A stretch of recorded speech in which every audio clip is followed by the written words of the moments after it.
just vibe.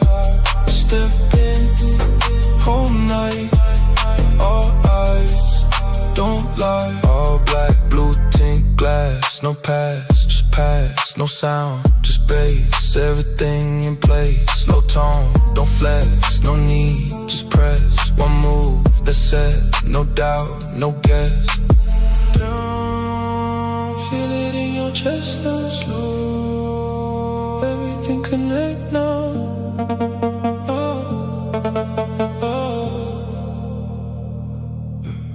Dark blue, feel that way. No rush, I don't chase. Move slow, set the pace. All calm, always.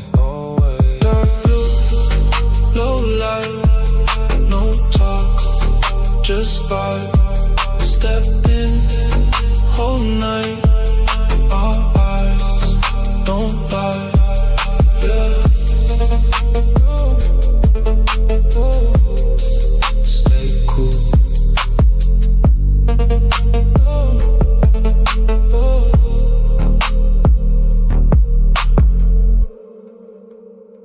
Stay cool.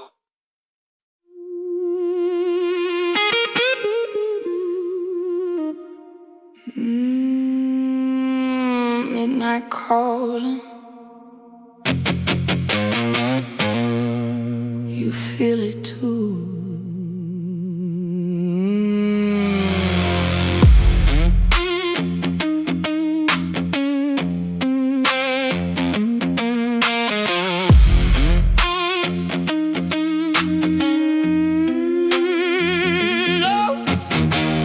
Low flame flicker in the dark. Cold wind whisper through my heart. Every step echo like a spark. Something tearing me apart. I hear your name in the night, but it don't sound right. Like a ghost in the light, pulling me in. Don't run, don't run. Don't hide too late. Feel it close, can't escape. Heartbeat racing, feel that break. It's inside. Wide awake. Don't run, don't fight, don't speak. Every breath getting weak. Too deep, too far, no sleep. It's inside, underneath. Slow walk, I don't chase, just follow. Same road, same pain, same hollow. Guitar cry with a tone so cold, like a story already told. Feel that weight in the air right now. Every move got a shadow now. Turn around, but there's no way out. It's locked in. Wait, it's right behind you. Don't run, don't hide too late. Feel it close, can't escape. Heartbeat racing, feel that break. It's inside. Wide awake. Don't run, don't fight, don't speak. Every breath getting weak. Too deep, too far, no sleep. It's inside, underneath.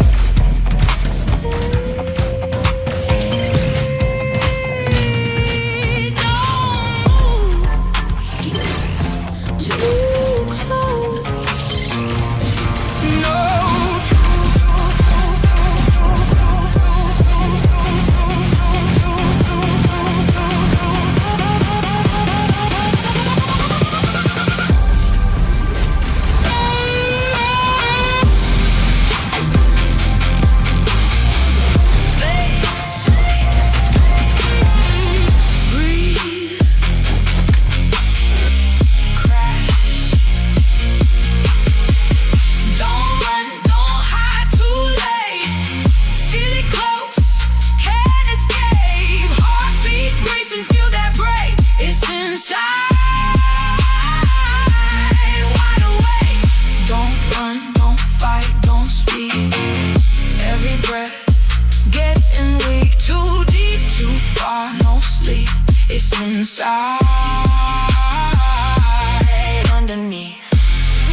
Midnight air.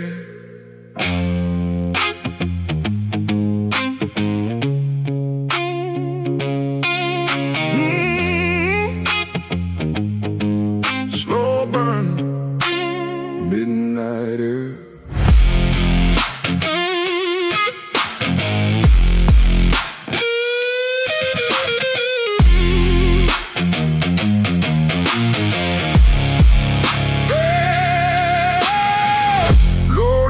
Cold wind through the street. Every step's feel it drag on me. Oh, soul rhythm deep in my chest. Every breath like a test, like a test. Guitar crying a minor key. Something out there watching me. Feel it close but I can't see. Just shadows following me.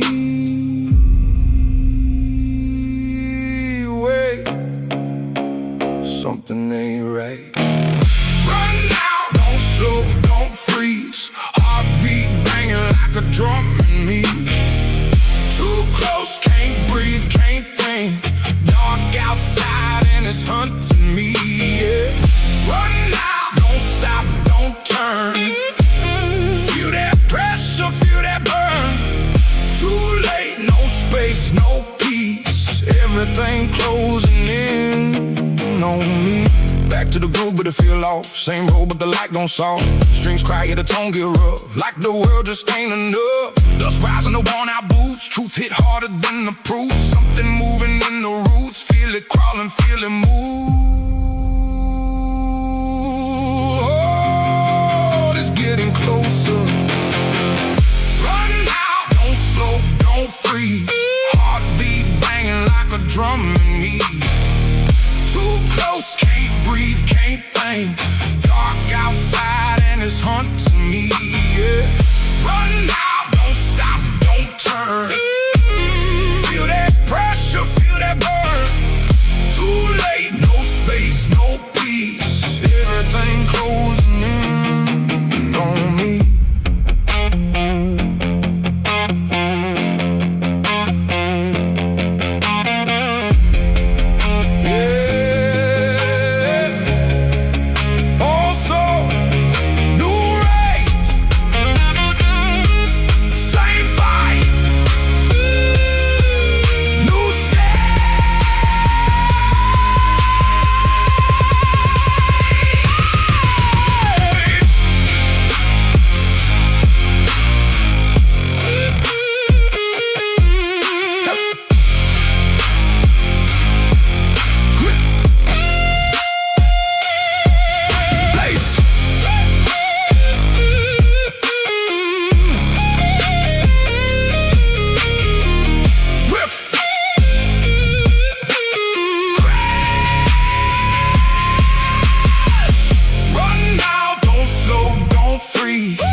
Everything closing in on me.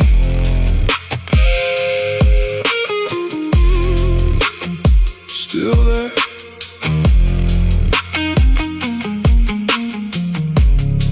Still there.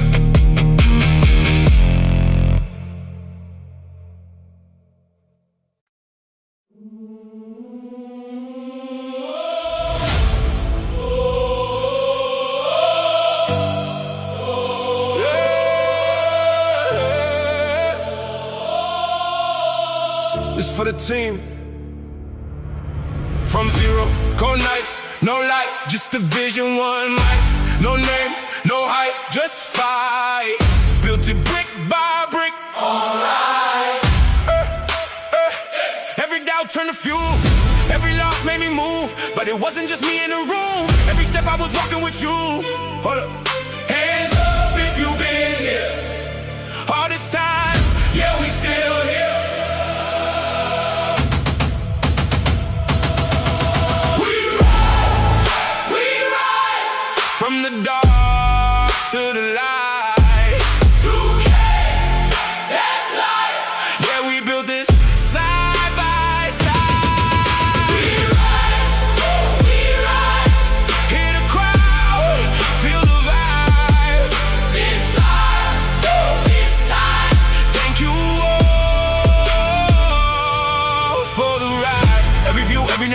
face. Every moment you stayed, when it felt like it wouldn't break. You the reason it changed. Never louder, bigger, real. Still the same, still the feel. We done, we just reveal what we build and what we will. Never fall, never fade. Stand is the path that we made. We rise, We rise, we rise, all night. all night. We rise, We rise, side by side. side by side.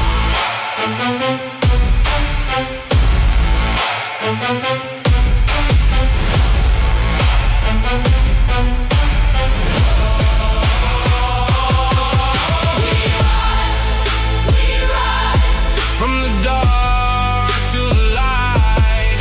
2K, that's life. Yeah, we built this side by side. We rise. Hello everybody and welcome to Waylander Gaming. This is Waylander with Zowero. Tonight as we bring you the first game, we apologize for the delay in the stream because, well, we were having some technical difficulties, but everything's being sorted out and we're into the drafting phase for game number 1 between these two squads. Zowero, how are you doing? I am doing very, very good. I'm excited to be here. It's kind of been about a few weeks since I last done any custom, but I'm very excited to see the match between these two heavyweights. Very excited. Yeah. So one of the best teams in Madagascar, one of the best teams in South Africa. Though, you know, there's players from different countries in each of the squads. Like Super Ramatri is from Mauritius, if I'm not mistaken. Wow, that's interesting, Mauritius. It's a very dynamic lineup we have here. Players. It's going to be an interesting match, I must say. Yeah. And on the side of Dragon's Crew, the last player there, Kumal, he's like the organizer-in-chief for the Madagascan region, for like getting tournaments up and running and set. So really nice guy, very good at what he does. The clouds are ever shifting. I've worked with him on a few projects so far. It's a pleasure working with him. But let's see what him and his team, though I don't think he's the captain of his team. I think it's Shinin who is the captain of Dragon's Crew, what they're going to be bringing to the table in this match. So far, we're looking at some pretty interesting bans coming out from Renab, with the Lunox and the Sora. My life. Your team Definitely pretty interesting bands on the side of Nabjutsu. I'm kind of very much taking interest with the Sora band there. It could also mount as one of those respect bands. It's not so common to see a Sora band because normally when the opposition picks Sora, you kind of normally just counter with picking Valentina, but I'm guessing they're trying to have some strategy and just banning out Sora there just to counter the opposition. That's what I'm guessing on. Yeah, I agree with you. I mean, the Lunox ban possibly is, like, gives us a clue that maybe Renab want to go something tank heavy. Maybe we'd expect to see a Fredrin, or a Basha. I mean, that could work. Certainly that can really just be an idea, but normally in a drafting phase where you have to ban out anti-tank heroes, I would sometimes expect a carry pick over a Lunox, in my opinion. Yeah, I agree with you. Because Lunox, though she's a tank melter, her presence in the mid lane in terms of developing that mid lane control is not always the best. So, you know, there is that. But now this leaves Dragon's Crew with a bit of a problem. Because you've got to decide now whether to ban out the Paquito or the Marcel. Because both of them are open and you only have one ban. Yes, those are formidable meta heroes. And it looks like they've chosen Paquito instead over Marcel. Yeah. Now the question is, will the side of Renab pick it up? I mean, personally, if Marcel's available, there's no real way you're gonna leave this open. different perspectives. There we go. The same truth. You just cannot leave this hero open. He's too problematic. He's too problematic. Even the previous nerf he got on his first skill, he's still a colossal menace. The frozen moment is such a huge menace. He's like a walking crowd control machine. Everywhere he go, everything is touched is just crowd control. So it does make logic sense to pick Marcel whenever he's open. Yeah, big disruption potential. And he can be used to both set up engagements and counter engage at the same time. When you're being engaged upon. Now, what do you make of this Leslie first pick? Leslie first pick, I greatly ill-advise against it. It's not a good idea to just go Leslie. Leslie is more like a situational pick, in my opinion. It's essentially like in situations where the opposition is maybe pick someone like Claude or any kind of unit that essentially demands a Leslie. But so far, if I can add on, I think that the Leslie is there to potentially do something against Marcel, because like Marcel, though he has a disruptive ability, he is a support unit in his element. He's a support. He's neither a fighter or a tank. So anything defensive he goes on with it is just Thunderbelt. He relies on hybrid defense, and Leslie is there to just break through all that and just, essentially just take out half HP with just 1 or 2 hits. Yeah. I mean, she can poke from range, and she just needs to rush berserkers right now. And so she comes online pretty much with 1 or 2 items, where she does start to do some amount of damage. In response, Renab decided to go with the Yuzong Zetien combination, which is a devastating combo. I'm not going to lie. That Fury of the Phoenix sets up the Black Dragon form so amazingly. It definitely does. The Fury of the Phoenix is something of a huge heavyweight. I especially in addition to the fact that they added Marcel, Zishin, the Dragon, the combination of crowd control is absolute. It's just absolutely ruthless. It can just turn the turn of battle anytime. Yeah, agreed. Now, in order to try to deal with the Yuzong in lane, Dragon's crew do pick up the Alice. Now, Alice, until she gets to level 4, and it's not just level 4, she needs level 4 and items, or at least 1 item to be able to deal with it. Then, she really truly comes online.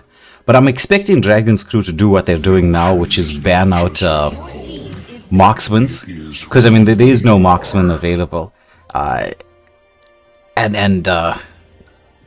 you want to give Leslie the best opportunity in lane. Definitely, I can agree on that assessment. Leslie is kinda in some situations could likely fall vulnerable to early game damage marksman, so it does make sense to just ban out potentially threatening marksman. Although in this sense, I can also just press on the idea to just ban out the jungler as well on the side of Dragon's Crew, because like the opposition Nabjutsu hasn't picked up any jungler as well, so it would make sense to just ban junglers heroes as well. Yeah. As you can see, they did ban out the Basha. Just to say, well.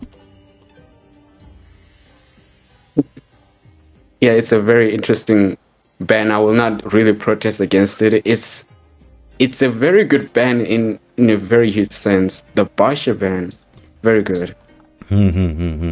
Now, final ban coming through from the side of Renab. Both teams picking up more or less the same, except for like the roams. And looks like they ban out the final major tank, so all your utility jungles, I mean Fred, Basha and Akai gone. That leaves us with some very limited picks in the jungle. You've got the Suyu, you've got Leomord. What else is going to be like a viable option in here?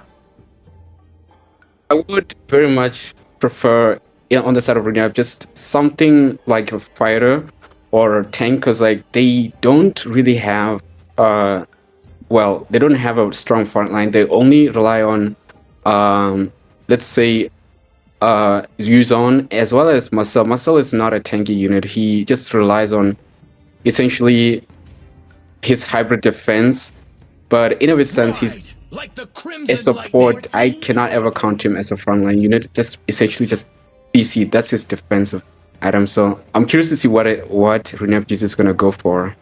Yeah. Personally, I'd be thinking Guinevere might not be a bad option because you can use that to deal with Alice and Leomord. But if you want to have some like pick-off plays, if that's the way you're going, Harley is still there. I mean, I know Harley is not as frequently picked as previously. Like at the start of the season, he was a monster, but he definitely has a bit of a showing. But it looks like Hushwalth wants to go for the Ling. I love Ling, right, as a hero. I know he's not as strong as he used to be, but I mean, his skill set, the ability to split push, dive, backline, bait out skills, he's got the full kit. Like a splitting Your wind. team is picking. I mean, I can respect that idea, but it's so counterintuitive. Like, Link did receive a buff, but I am still not certain. It's definitely going to rely on how Link is properly utilized in this lineup. Yeah, well, when he first started in the jungle, that was one of the heroes that Hushwalth worked on quite a bit. Ling's quite good. Has he been practicing it? Because Ling is one of those heroes is a little bit like riding a bike, but just like riding a bike, you got to get the practice going. Definitely. I'm very curious to see how Ling is going to be played here. It's looking like a very solid lineup on the side of Renab. They do, in some capacity, lack strong sustainability, but they do compensate that with crowd control mechanic. Like, they have a lot of CC potential. It's just that significant, and that's their strategy with that lineup. So I am very much looking forward to see how are they going to execute this drop. Yeah, and the final pick coming through from the side of Dragon's Crew being the Estes. It looks like they just want to sustain through the burst potential that Renab do bring to the table. But with that being said, ladies and gentlemen, we're into game number 1. Nabjutsu up against Dragon's Crew. Who's going to be drawing first blood? Who's going to be getting those first points on the board? As you've seen, if you were taking a look at the WhatsApp groups, Group C is very, very tight. We have team number 1 with 7 points. The team in second position with 6. And then you've got, I think, about 4 teams who all have just 5 points. All 4 teams on 5 points. That's kind of crazy. And they're all fighting for just the top 4 spots. It's going to be an interesting thing. Group C sounds extremely heated. Yeah, oh yes. So Marcel, doing what Marcel does best, just provides a little bit of extra poke and control. Zetian also does what Zetian does best, which is clearing lanes quickly. Now, it looks like they're causing a little bit of distraction here onto the Leomord, but you're gonna have to be careful. Oh, there's the stun. A little bit of control. They forced the flicker out, so Kumal had to burn that flicker, and that was space here for Hushwalth to go in for some jungle, counter jungle play. Impressive display. I can see their strategy. They utilized Marcel to cause a bit of distraction, which kind of caused the mid lane to essentially do some sort of offense, just distraction. But already Lane taking the creep there was quite interesting. It's measuring like they're just doing something. Okay, we got to pause meta here. Usual stories. I mean, we were already late, so why not get later? Get later. Okay, that's a good one. Well, why not? Let's go behind schedule further. Yeah, well, what do we call it? African time. Well, of course. Why not? Let it happen. Because South Africans in general are never on time for anything. It's like you can guarantee. The number of times I've been to a wedding, right, where they're like, oh, the wedding starts at 12 p.m. and then you go and sit down there, and then it's like 1 o'clock already. Like nobody showed up yet. You're like, all right, I'm hungry now. Now that I think about it, that is very true. Like, it's sort of like a habit thing. Like, usually you would hear like something's happening there's an event happening at certain time, like 8 p.m. but he just end up coming out much later. Yeah. Oh, with that being said, Leomord's just kind of standing still, but Renab giving him the space. They realized he was lagging out and they decided not to kill him. That is some sportsmanship. Maybe a bit of distraction. I can think that maybe he didn't know that there was an unpause, so he was a bit of distracted with something else. Yeah, he's trying to go in for the contest here, but does he manage to secure it? No, Harshwald gets that pick off. Now he's diving in onto... he has the level 4. Does he commit it? I actually thought he was going to. Granted, he didn't have the energy, but I think it would have been worth the commit to get the first blood onto Estes.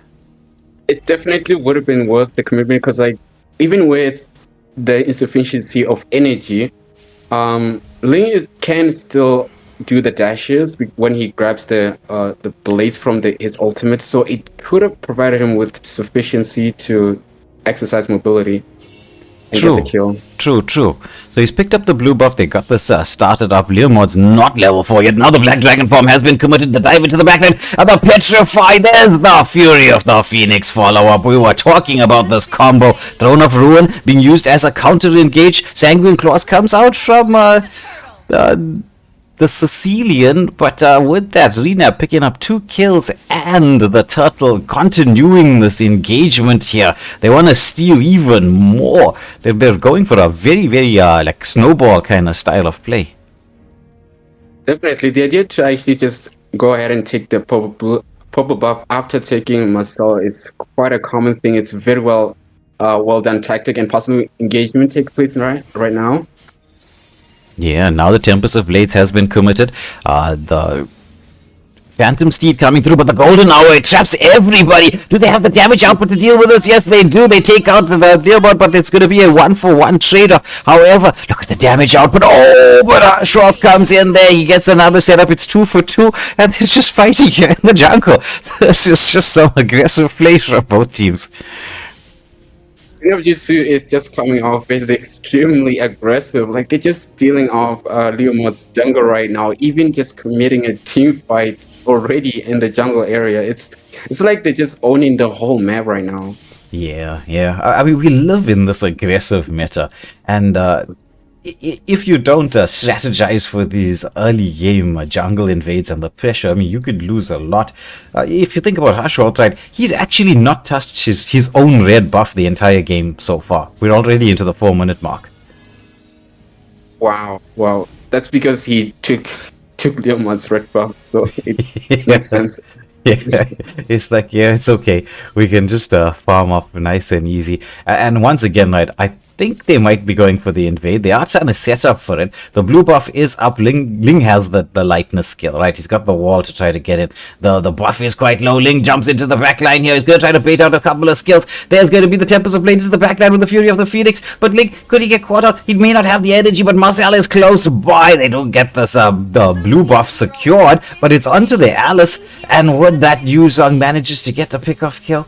It's a 1-for-1 trade-off. Should be a 1-for-2. It's a double kill. I think maybe Rena overstayed their welcome a little bit. It's certainly, they did overstay their welcome, but still they do have a goal lead, so it didn't make much strong difference. As possible engagement does take place in mid lane, as Marcel really just running through and causing a bit of CC disruption there. Interesting stuff, and looks like they're gonna go for the turtle as it is up right now. I wonder if Rena is gonna make it there.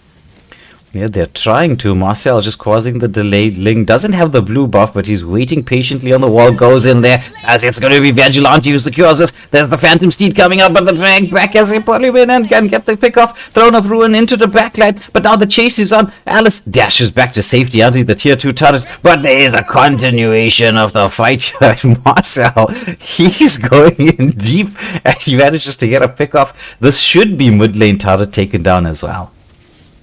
Yes, mid lane turret gets taken down, but also as a trade, it looks like Leslie could potentially take down the top lane turret, but sensing danger, forcing a retreat quick, nearly taking down the top turret. Yeah, nearly. But once again, Rena, they just want to live in the jungle here of Leomord, who's kind of low in terms of his level, but look at the poke damage coming in from this Sicilian.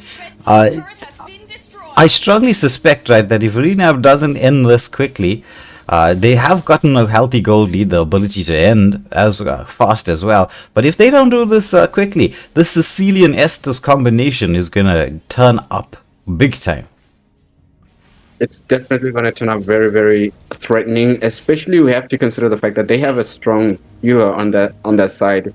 Estes, even though in some capacity he's very, very squishy, but he can heal quite a lot. Like you 1 minute you're dying, then the next is just full HP regeneration. It's gonna turn out crazy the longer this match drags out, and he gets a lot of items on his side. Yeah, agreed. The longer this goes on, the more in favor of Dragon's Crew this will turn, because they're going to combine this with the Alice as well, who's already picked up a couple of items. So, she's going to have the sustainability necessary. Went for a sort of like a tankish build to be able to do that. But map control is in the favor of Renab, but the side of Dragon's Crew, they're kind of sticking around as a 5-man. Now Leomord on the Phantom Steed, he's trying to go in. The Black Dragon form has been committed. Petrify catching out 4 with the Fury of the Phoenix from Vigilante. They take out 1. They're continuing into the backline. It's a killing spree. It's a double pickup here for Goten as they take down 3. And very clever from Renab as well. They could have taken the turtle, but they looked at the timer and realized it's what? 3 seconds to the Lord. Oh, interesting. That was a very clever strategy. This is actually a very good thing. I did not notice it, but yeah, if they can actually get this Lord, an early Lord, they have a decent chance to actually end this match in some strange capacity. But I'm thinking that for their own benefit, it's better that they take this Lord, because despite their strength in offensive power, we have to take credit to Dragon's Crew, because Dragon's Crew so far, they have a secret weapon, and that is Sicilian.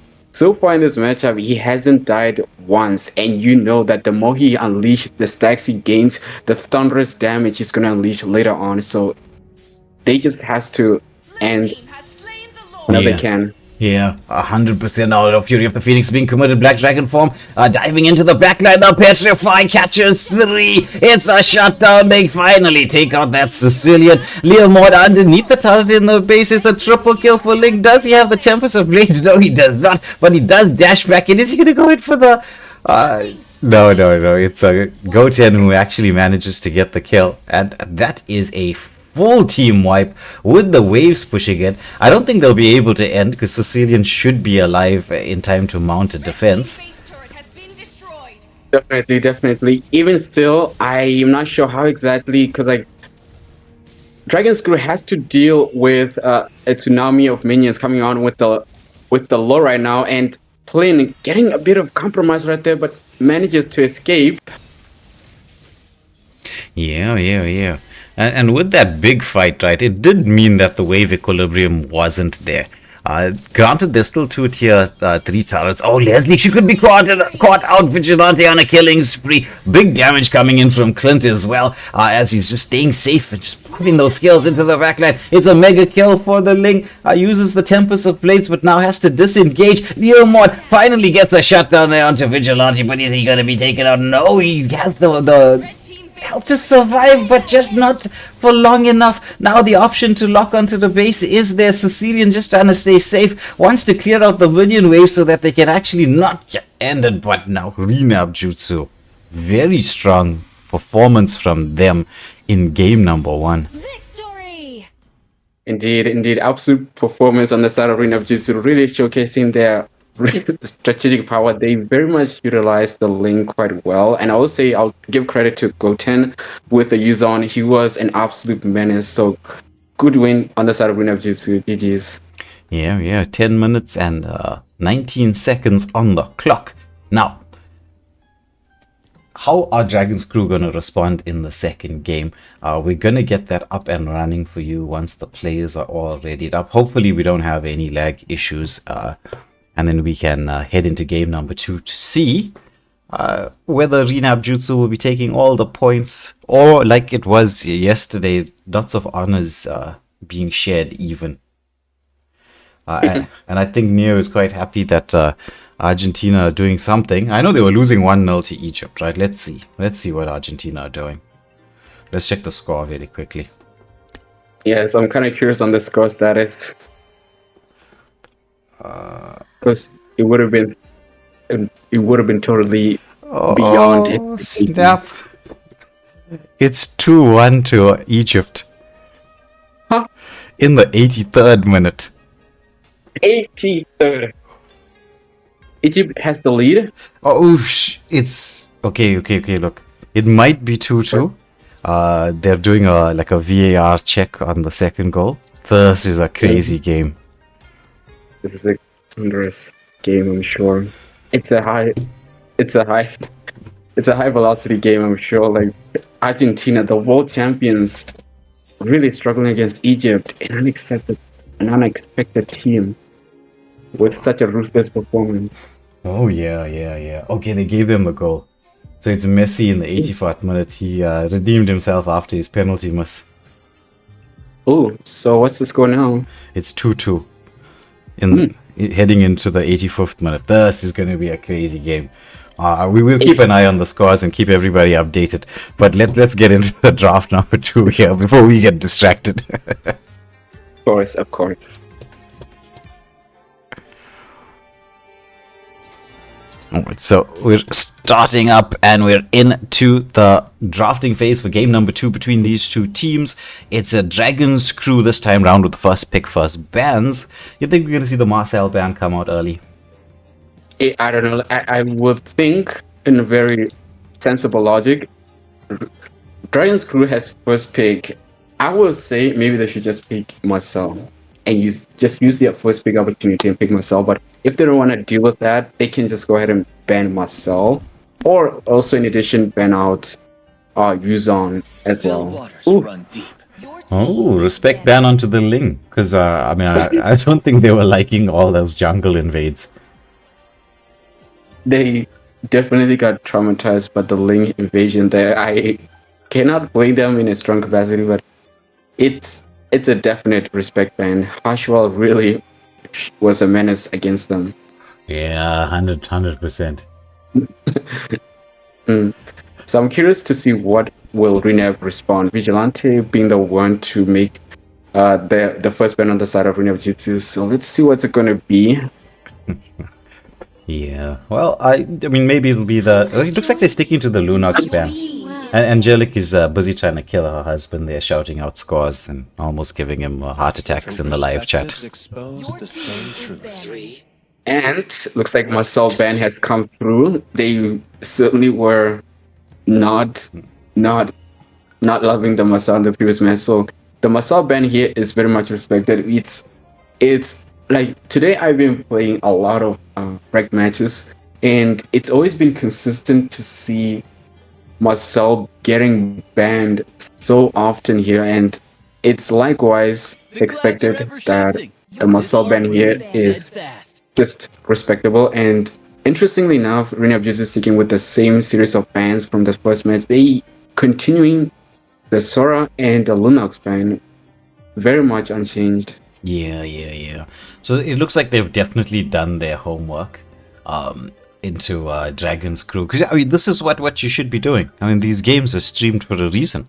So you can actually go and check what's happening, do your research. This is God is such a strong mage right now. A lot of people have been saying that, he could be the best in the mid lane for what he does. I am quite in a genuine sense. I have been playing this game for quite a long time, and I have seen the revamp situation with Gord. Initially, he wasn't a strong pick, but since the revamp on his, basically there are changes in his skill. Like what they did is they allowed Gorg to cast his skills while still moving.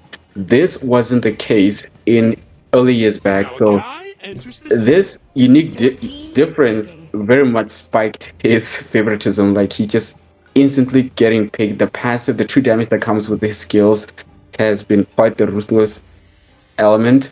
So I can respect the idea of very much just spending out Gorg there.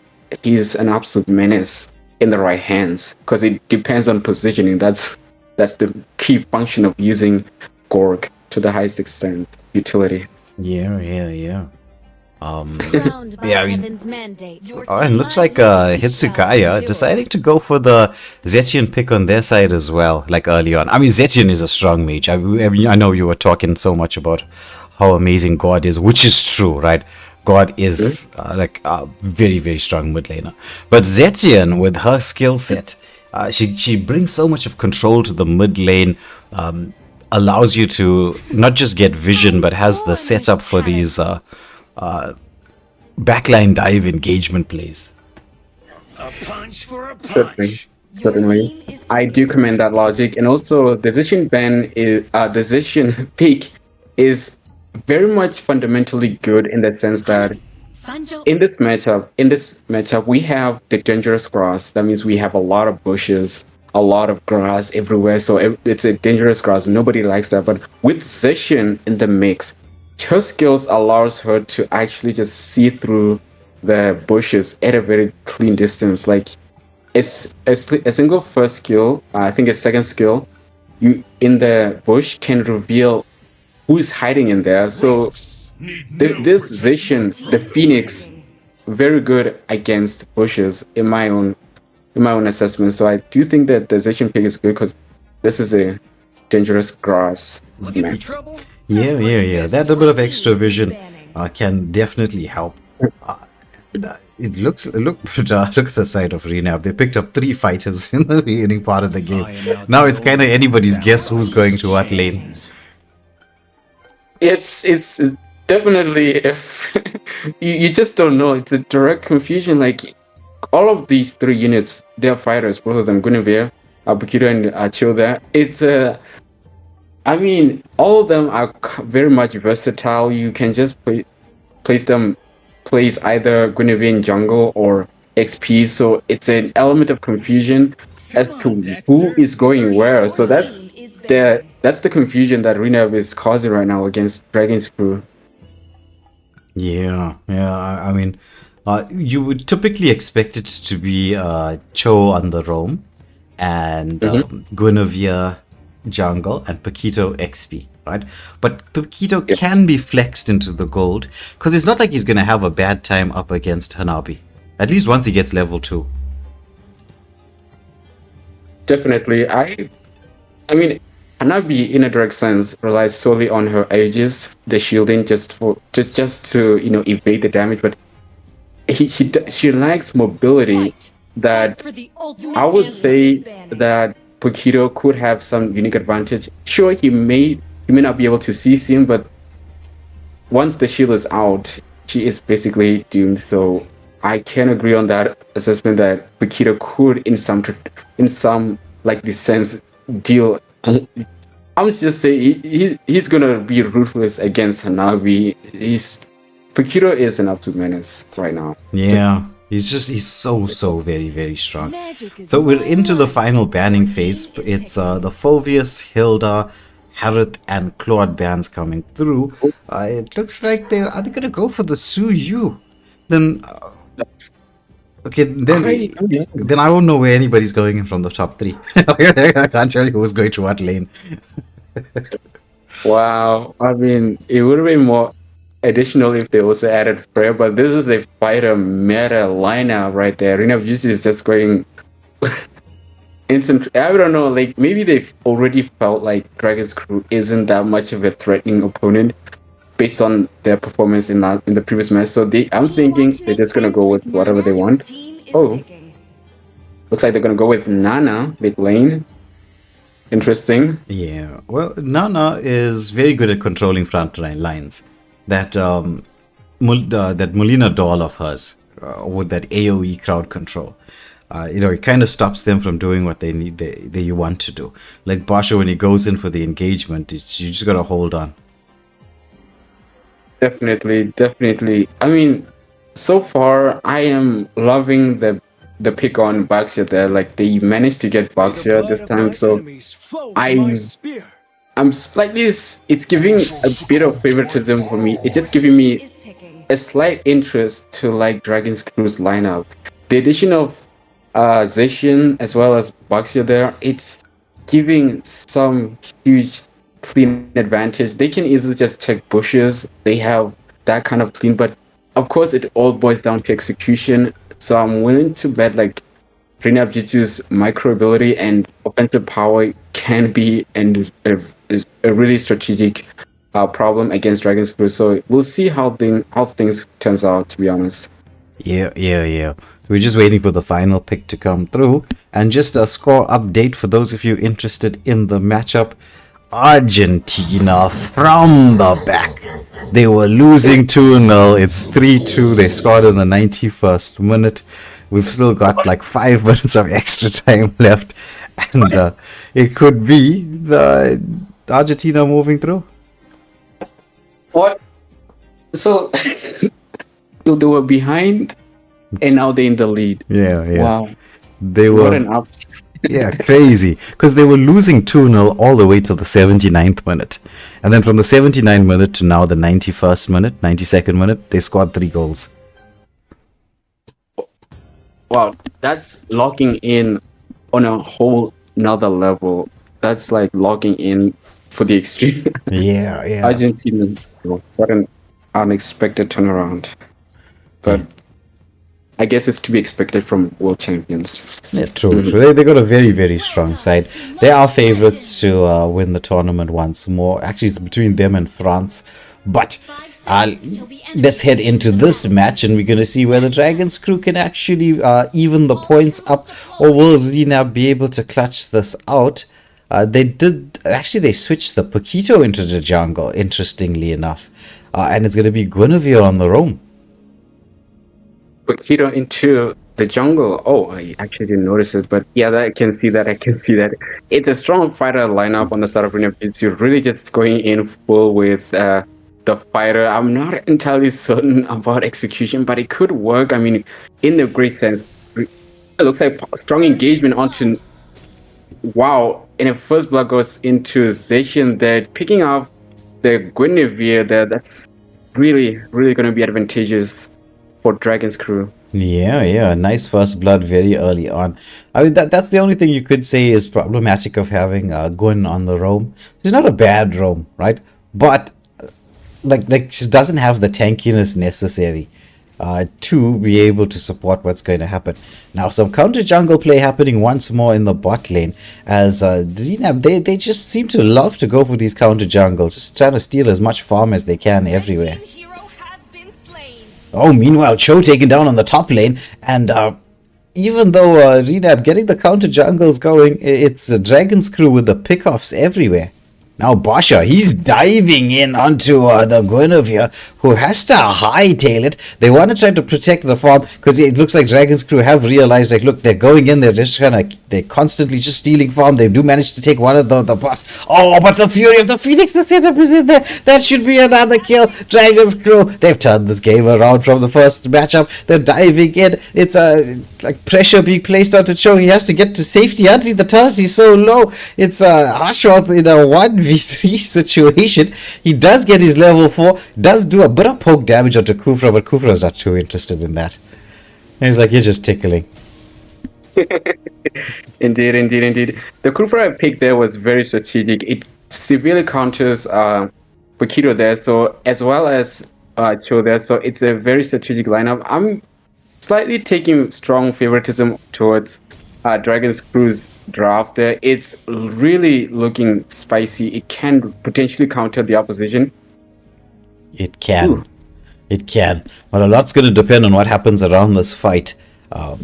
Kufra is almost level 4, so that Tyrant's Rat's going to be a very, very, very big skill to have. Now, the spatial migration, the jump in, Goten into the backline, he manages to get a pick-off kill. The King's Calling does come out, but he gets dragged back in there, uses the Revitalize, but Paquito with the damage. They're going to take down 3 in double quick time. Now, Nabi did make the rotation across towards the mid lane, but with the lack of numbers, there's no way she's going to be able to help out to try to secure this turtle. Team has slain the turtle.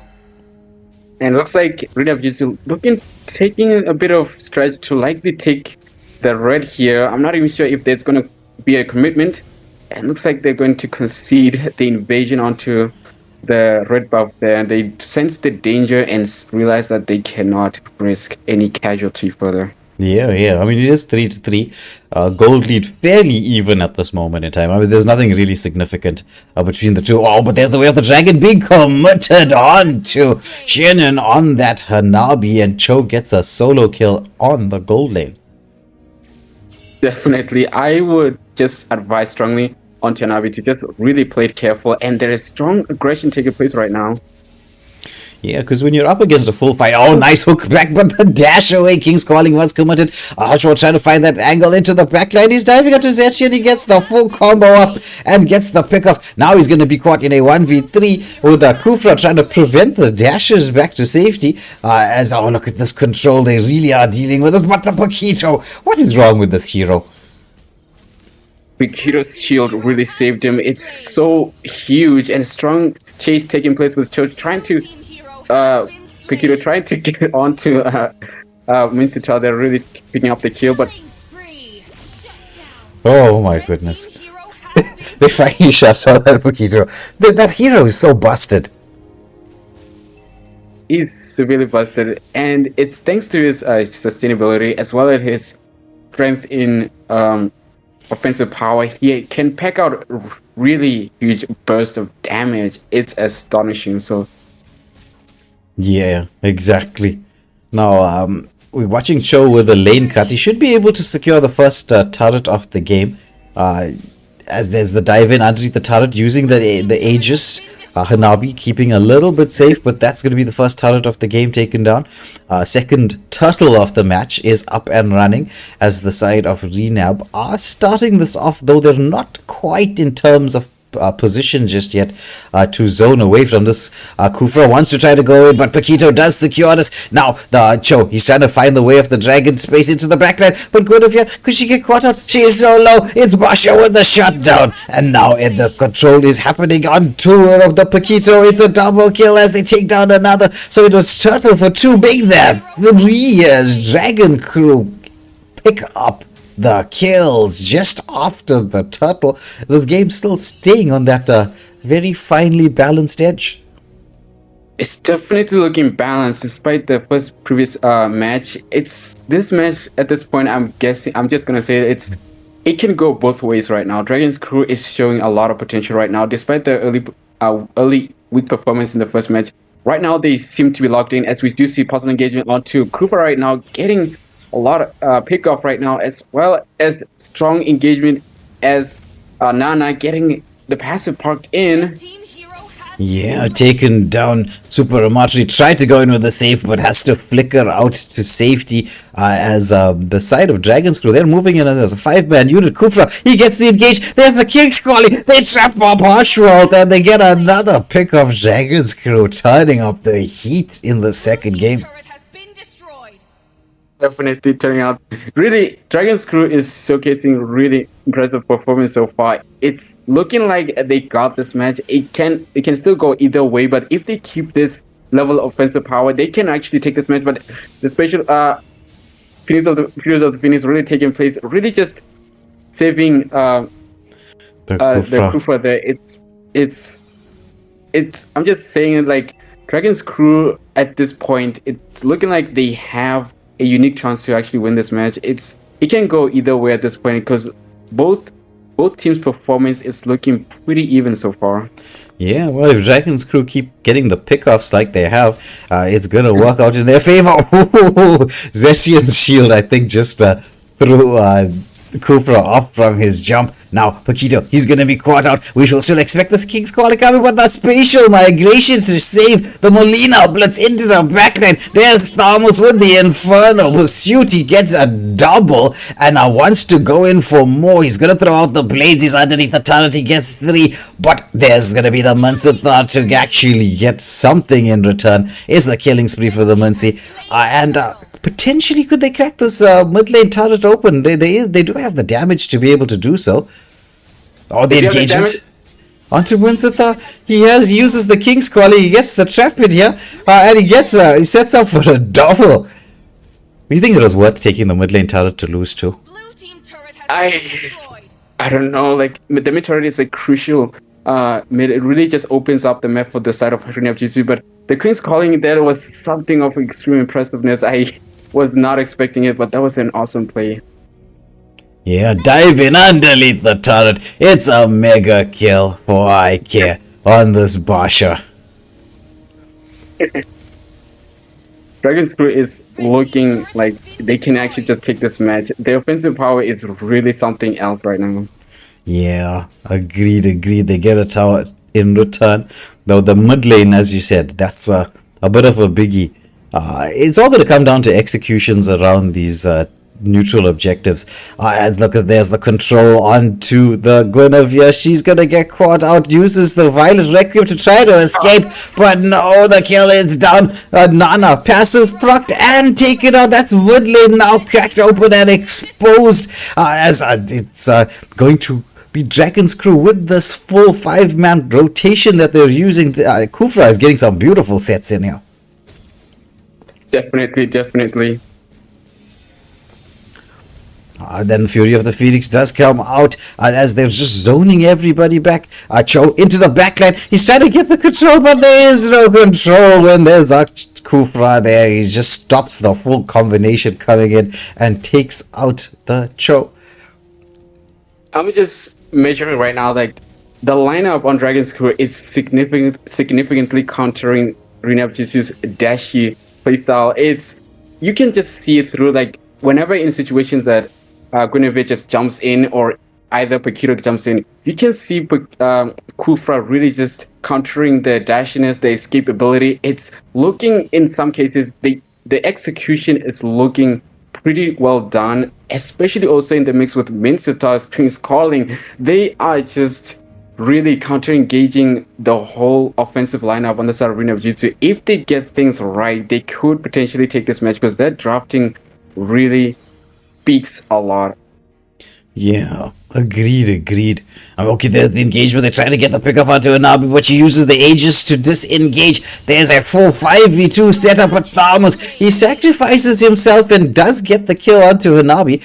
But even without the Hanabi there, this fight can still be easily won by the side of Dragon's Crew, but there's another pickup, and once more the King's Calling coming in, and that's no retribution with the Lord being up. Cho just split pushing in the bot lane to try to get something back at least. Now the dash in, they get the control. Will this be another pickup? Oh, the flicker to safety from Guinevere just keeps him safe. Meanwhile, Cho with a big split push here in the bot lane, forcing Hanabi to come in to deal with the defense. There's no Holy Shield in there, but there's no way to contest for this Lord. Blue team has slain Certainly, and the logos too on the side of Dragon's Crew, and Braxton nearly almost gets taken down by the Lord. That would have been solely bad, but he did manage to escape.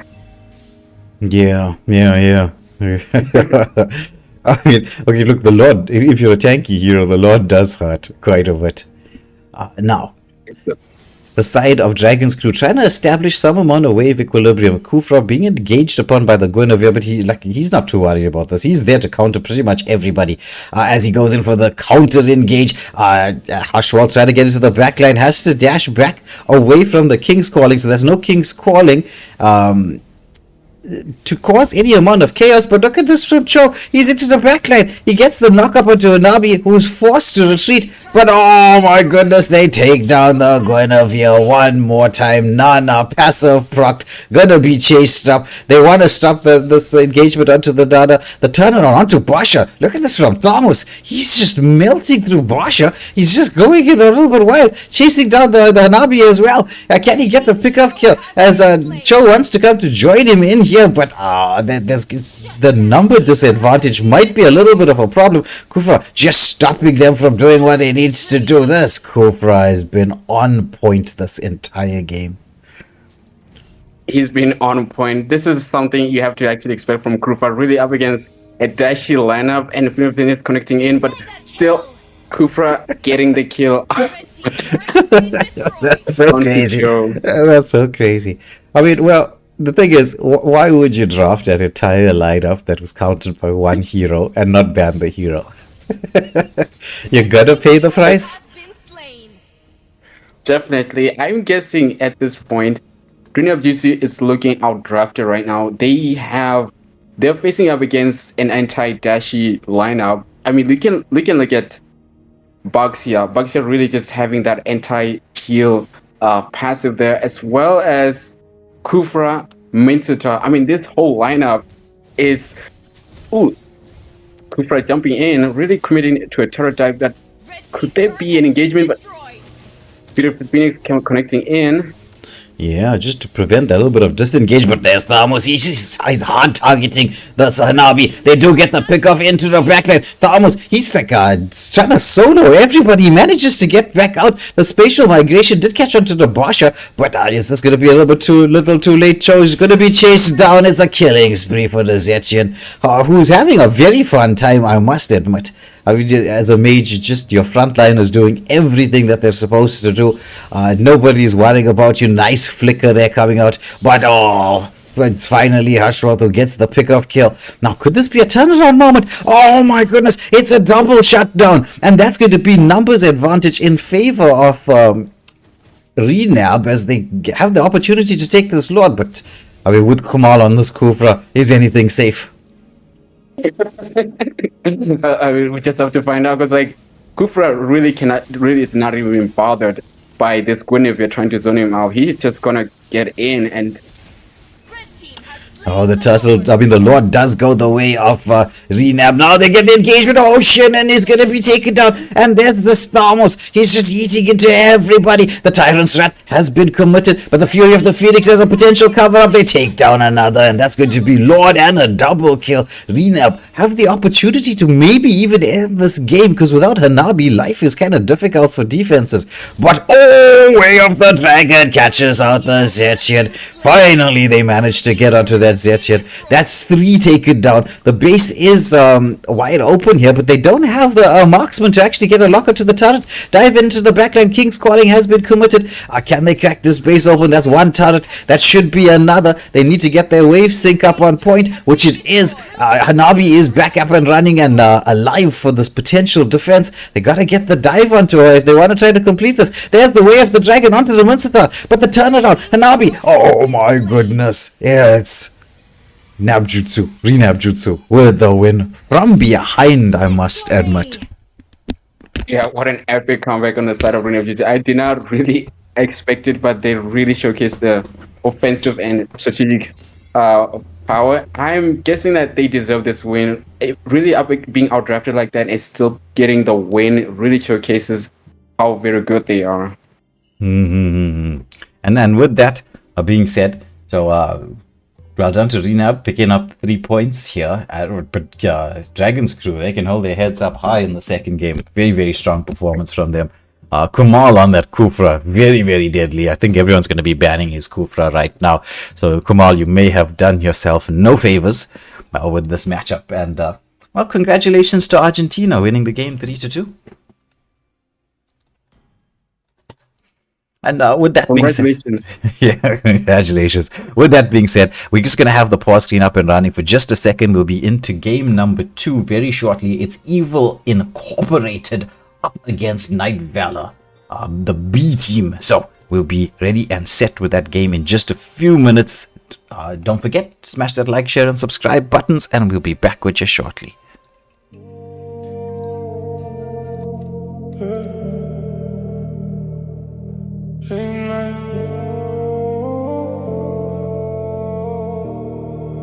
Late night, dark blue, feel that way. No rush, I don't chase. Move slow, set the pace. All calm, all wait. Dark blue, low light, no talk, just vibe. Step in, whole night, all eyes, don't lie. came in quiet, no scene made, no flash, just clean shade. Everything move when I say, no rush, let it play. Cold air, slow res, no stress, no tears, all smooth, no mess, just steps, wait, let it ride like that, slow, bring it right back.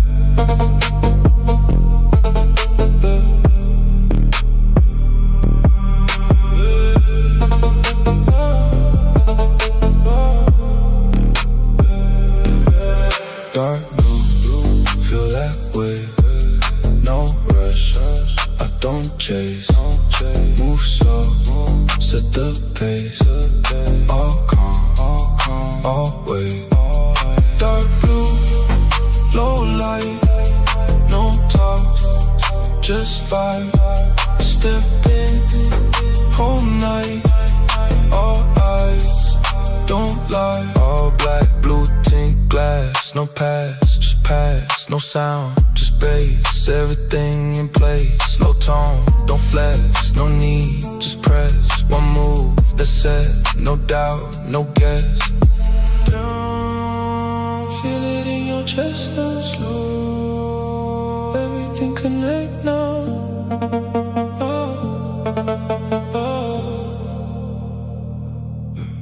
Dark blue, feel that way, no rush, I don't chase, move slow, set the pace, all calm, always. Dark blue, low light, no talk, just vibe, step in, whole night, all eyes, don't lie, yeah. Stay cool.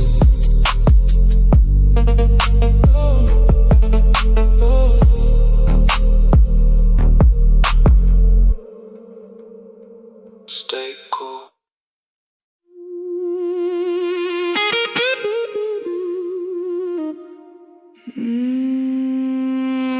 Midnight calling. You feel it too.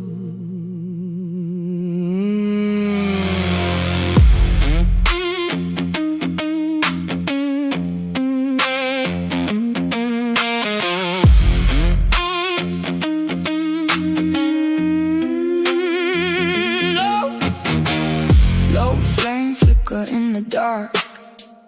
Cold wind whisper through my heart. Every step echo like a spark. Something tearing me apart. I hear your name in the night, but it don't sound right. Like a ghost in the light, pulling me in. Don't run, don't run. Don't hide too late. Feel it close, can't escape. Heartbeat racing, feel that break. It's inside. Wide awake. Don't run, don't fight, don't speak. Every breath getting weak. Too deep, too far, no sleep. It's inside, underneath. Slow walk, I don't chase, just follow. Same road, same pain, same hollow. Guitar cry with a tone so cold, like a story already told. Feel that weight in the air right now. Every move got a shadow now. Turn around, but there's no way out. It's locked in. Wait, it's right behind you. Don't run, don't hide too late. Feel it close, can't escape. Heartbeat racing, feel that break. It's inside. Wide awake. Don't run, don't fight, don't speak. Every breath getting weak. Too deep, too far, no sleep. It's inside, underneath.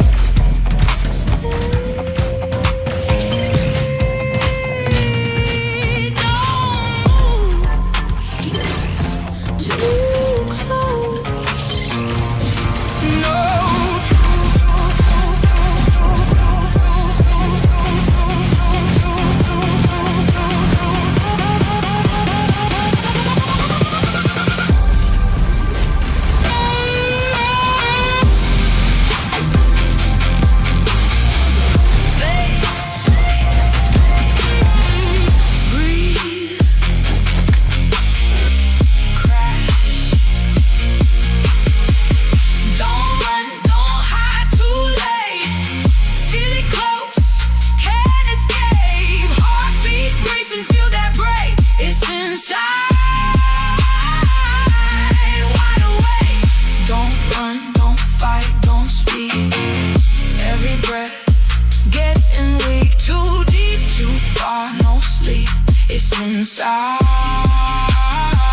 hide underneath.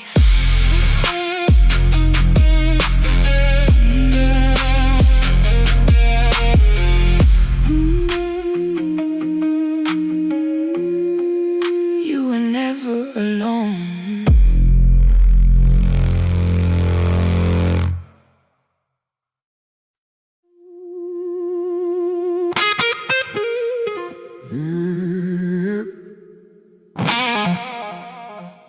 Slow burn.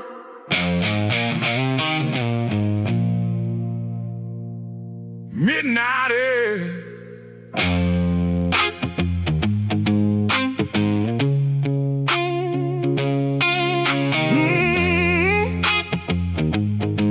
Slow burn. Midnight air.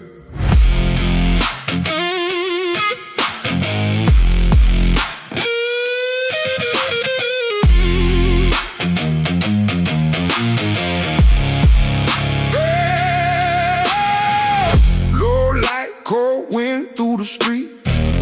Heavy steps feel it drag on me. Oh, soul rhythm deep in my chest. Every breath like a test, like a test. Guitar crying a minor key. Something out there watching me. Feel it close, but I can't see. Just shadows following me. Wait, something ain't right. Run now, don't slow, don't freeze. Heartbeat banging like a drum in me. Too close, can't breathe, can't think. Dark outside and it's hunting me, yeah. Run now, don't stop, don't turn. Feel that pressure, feel that burn. Too late, no space, no peace. Everything closing in on me. Hello, ladies and gentlemen. Welcome back to the stream. And there were some impressive performances, well, in both in the World Cup and in the AFL as well. Not that we're comparing ourselves to the World Cup. That will be a very, very bad losing comparison between us and them, right? But you know, the last game was quite entertaining. But this time around, we have a bit of a David versus Goliath matchup. We're looking at Evil Inc., widely considered to be a top 3 in the server squad. With some, we were just talking about it, right? They've got some big name players in here. Virus, Doofenshmirtz, Juju, Madness. Like, I mean, this is a stellar lineup. Indeed, indeed. The absolute heavyweights of Evil Incorporated are here, ready to unleash devastation upon Nightvalor. So this could turn out to be an extreme dominating match in favor on the side of Evil Incorporated. It could be. Though we have seen in the past, you know, the giant killer squads. Like we did watch Purgatory Guild beat Saint Dynasty in a one-off match in the qualifier stages. We've seen Immortal Order beating Bang Gang also. Like, so there has been some upsets, right? And I mean, like, the way the teams are drafting, like, you can see Evil Inc., they're taking this seriously. They're not just saying, okay, look, we're a top 3 squad, we're not going to take this seriously. You can see they did their homework. Yin Ban, Lucas Ban, definite respects onto the side of Nightvalor. Nightvalor's ban so far not too shabby themselves. They did leave the Marcel open, and it's Doofenshmirtz just hard locking that Marcel very early on. Definitely it's coming off as a very well disciplined lineup on the side of Evil Inc. Really just going off with the Marcel there. They saw the opening and they took it. And as you said, they did ban out the Yin, Lucas, and of course the Akai, the Panda there. So that's a very face of respect bans as you projected it. So I'm very much looking to see this, that Evil Inc. could really potentially be on the side of being a ruthless, dominating matchup. I'm not so certain on the side of Nightvalor.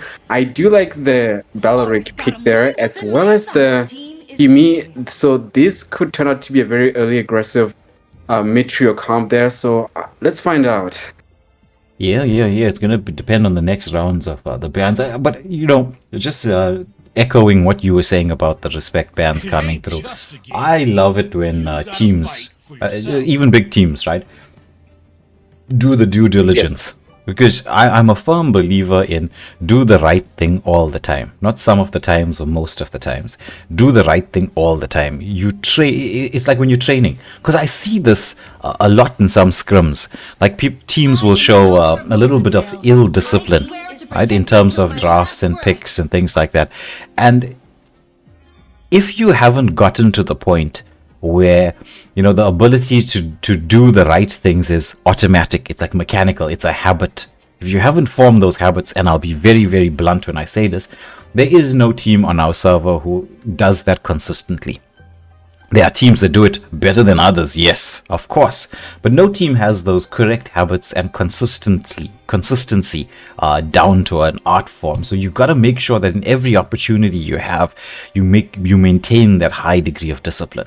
Now, Super Juju going off of that God pick, and we know God how devastating he is right now. And Shadow Striker in response with the glue, who is, glue is very, very annoying. I've been waiting for too Glue long. is a very annoying hero. I can very much agree on that. It's looking like it's gonna go to XP, so very likely to meet up against Freya. So that's gonna be a very, very fiery matchup. But I do think that Freya will have the early game aggression. He can just dish out decent damage against Blue. Blue is kind of pretty not so destructive early on, because like his biggest offensive power is his ultimate, the grab mechanic. That's the key functionality of him being such an extremely ruthless unit. However, Freya having that power spike early on will give him some unique advantage against Glue. Agreed. But I think Evil Inc. might have given a bit of their strategy away here. With the Ruby ban coming out this early in the phase 2 of the banning, it tells us that it's going to be Freya Gold lane. Because, why would you ban out the Ruby unless you're going Freya Gold? It's still a little bit of a flex, right? Not to say no. But it's 100%, I'm like 99%, I'd say. I wouldn't say 100. 99% sure it's going to be Freya on the gold. Freya at the highest frequency has always been in gold. It's kind of like something that has just been expected. Of course, Freya does function extremely well in XP, so it does give a lot of confusion on the opposition to decide whether Freya is going gold or XP. So it just falls down to guessing game. Yeah. We just have to see how things gets executed. Yeah. Well, with the Alice pick, we can say that it's going to be Freya on the goal. Oh, it's a Fanny. Pyrus picks up the Fanny. The Fanny plays are like my favorite to watch. Really? Yeah. Really? Yeah. Because this is what Fanny does better than pretty much anybody. The mid lane is never safe. Because as long as she's got blue buff or at least a certain amount of energy, she's going for the mid lane, and your mage is under constant threat. When you're on the side lanes, and those moments in the game where as a side laner, you're going to be in the middle of the lane, contesting for the creeps coming through, the minions, right? You're not safe there anymore because Fanny can get to you in a literal heartbeat. And then as you're in a little bit of an engagement, in a time where you think no one's going to rotate towards you, there she is. If the game goes south, she's going to split push you to death. This hero, there's a reason why whenever you're up against a Fanny main in the pro scene, you ban the Fanny. It's definitely a good advice. I've seen situations where in the pro scenes that Fanny getting picked always resulted in extreme decimation on the opposition. It's always a good idea to just ban him. There is just no way to just stop such a ruthless menace. Of course, Marcel is a very decent counter pick, but in the likely sense, it's not always. But we'll see. Yeah. That we will. We'll see how this game is gonna go. I think it was a couple of weeks ago, Virus and I were having a discussion, a little bit of an argument about which is the best Fanny skin. He says it's this one, the Legend skin, and I still like the Skylark. the Skylark. I mean, the Skylark has been it's been like a decade. The Skylark has just been there since the beginning of Mobile Legends. Just been the absolute favorite, the heavyweight. So I'm guessing in his mind, it's just about respecting the OG skin. Yeah. Like I love the way it looks, the feel of it, right? I haven't played Fanny in a very, very long time, and I won't be playing Fanny, not until I get a new phone, since my frame rate is, there's the engagement, as to be expected, the dive into the backline, Fanny trying to get those stacks up, forcing the worst yin back. They do secure a little bit of a small camp steal, but this is the only issue you can say with a Fanny is like the energy bar.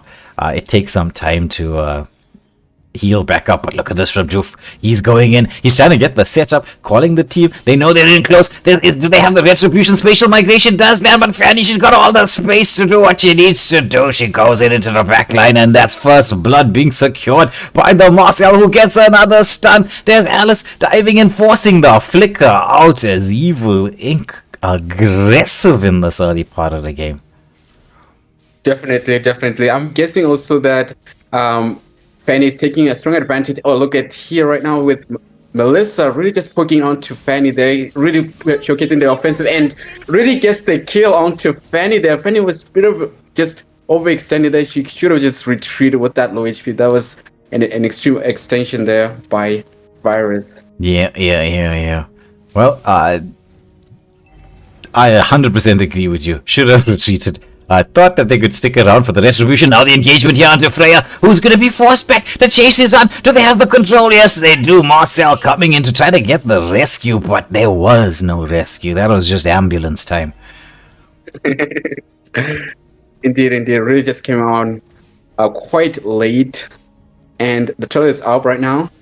Oh, Super Juju, what a big Mystic Gush play in here. Melissa with a go away, trying to sustain through all of this, but now she's going to get taken up. Now Fanny trying to find the stacks, but doesn't have the blue buff. However, the grab coming in from the glue, the drag back. This should be a pickup. Oh, but Marcel, oh my goodness, that golden hour. Did he manage to keep the Alice alive? Alice trying to duke out the attacks, but oh my goodness. That was a classy play from Doof. But the side of Nightvalor, they're not taking this lying down. It's 3-3. The first turtle is up and nobody's touching it.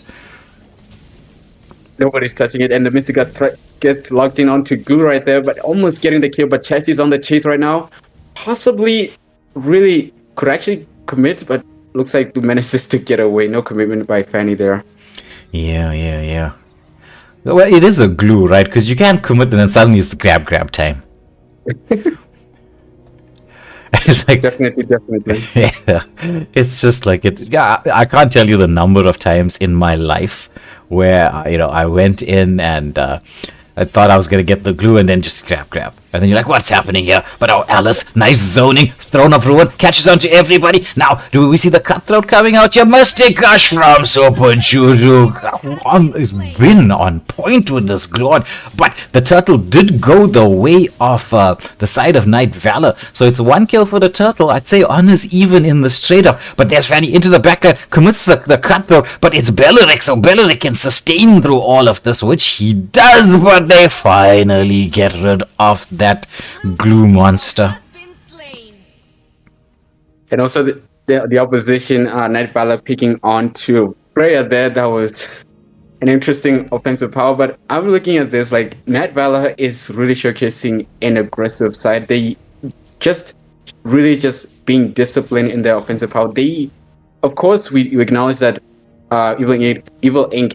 does have the Fanny, who is very, very ruthless, but so far so good. I'm seeing Nightvalor really being disciplined in this match.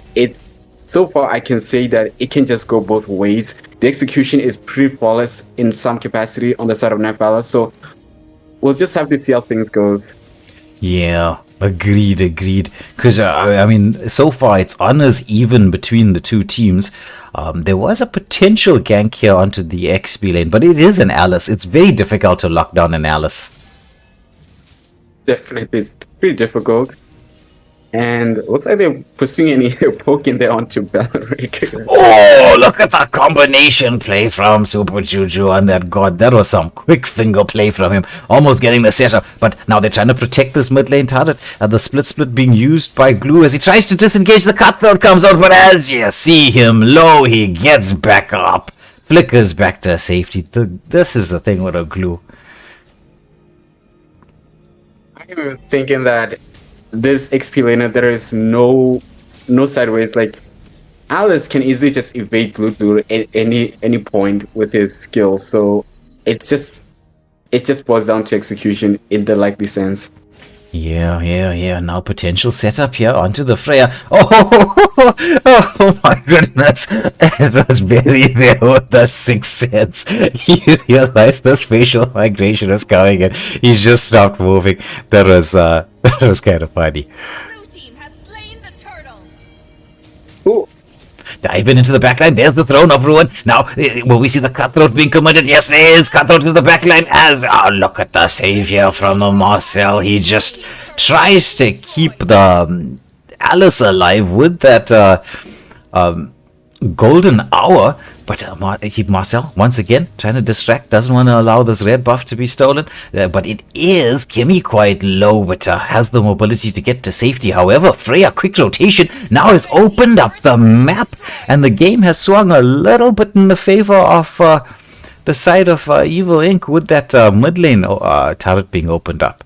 I mean, Glue did trade it for the top lane turret, and Melissa almost getting the bot lane. If they did manage to get the two side lanes, then you still say that, definitely things are even. Definitely. So far it's still looking pretty even despite the turret difference.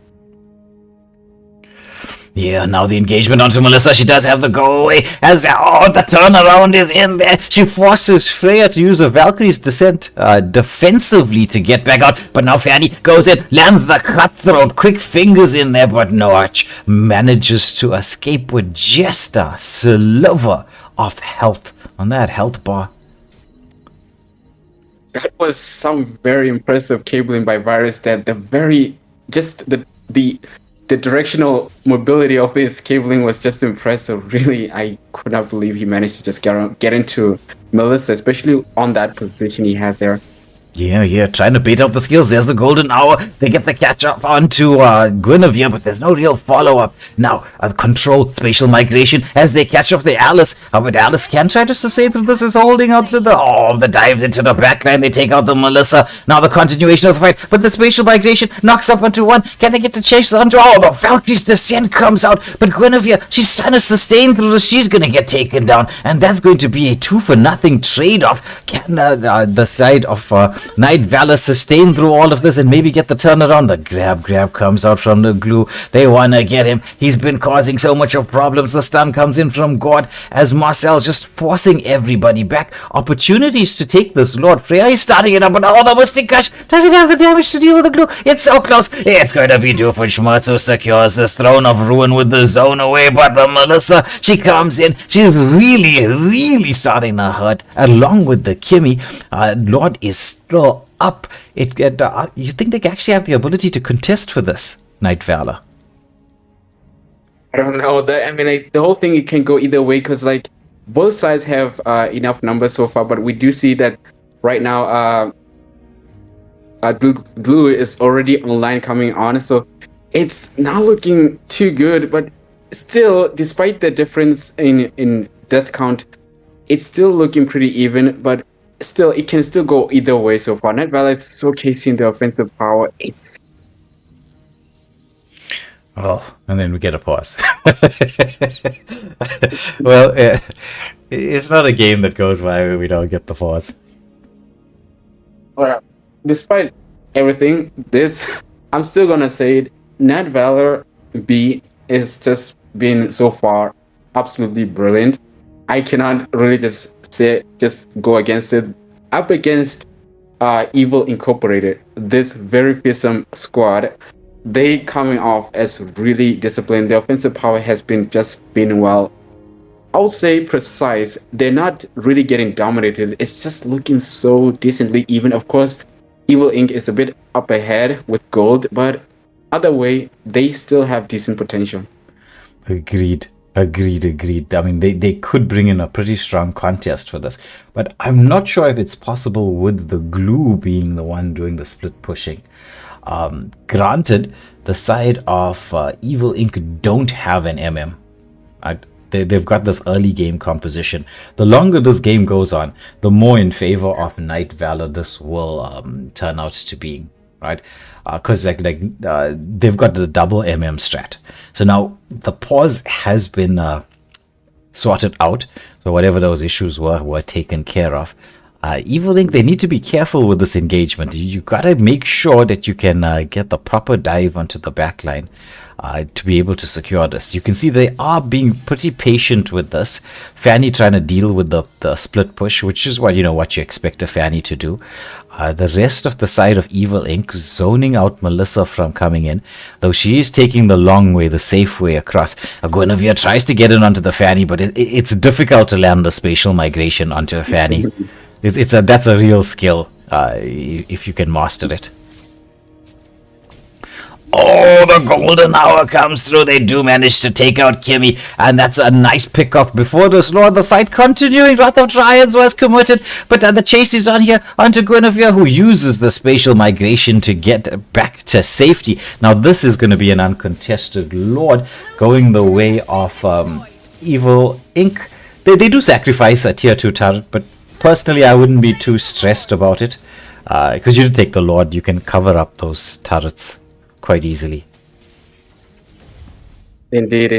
Especially with the incoming minions on the side of coming off with the Lord, it will clear out the heavy minions coming in on top lane. Yeah. Now the chase onto Glue, the grab does come out as God does use a Purify just to escape a lot of the attentions of the grab. I mean, the side of Nightvalor must be really on the hunt for Super Juju. He's been causing so much of chaos with that god. Now they know the grab was committed, and it's the cutthroat into the backline, unstoppable for Virus on the Fanny. But look at the god once more. He goes in with the Mystic Gush. Wrath of Dryads tried to use to cancel it out, but nothing doing. Now Doof with the stuns into the backline. Can they get the control? Yes, they do, but the spatial migration does catch on to one. So it is going to be a 2-for-1 trade-off overall here in the mid lane. The waves were not exactly synced up, right? Because there was so much of chaos going on. No one was interested in syncing waves. Indeed, all focus was on the mid lane turret. So I'm guessing in some capacity that they really just managed to. Looks like got there very nearly in trouble. Yeah, very quick fingers and repositioning. Now the re-engagement. Mystic Gush does come on. They take down the Guinevere, but this time around, I think they got the god. Finally, that Glue was at the hunt for the god. Oh, meanwhile, Melissa gets the pick-off onto Doof into the backline. Freya with the potential re-engagement, but now there's so much damage in here. As they take down yet another, it's a 3-for-1 trade-off in favor of Nightvalor, who have been giving this a real go. Impressive performance from them in game number 1. Definitely.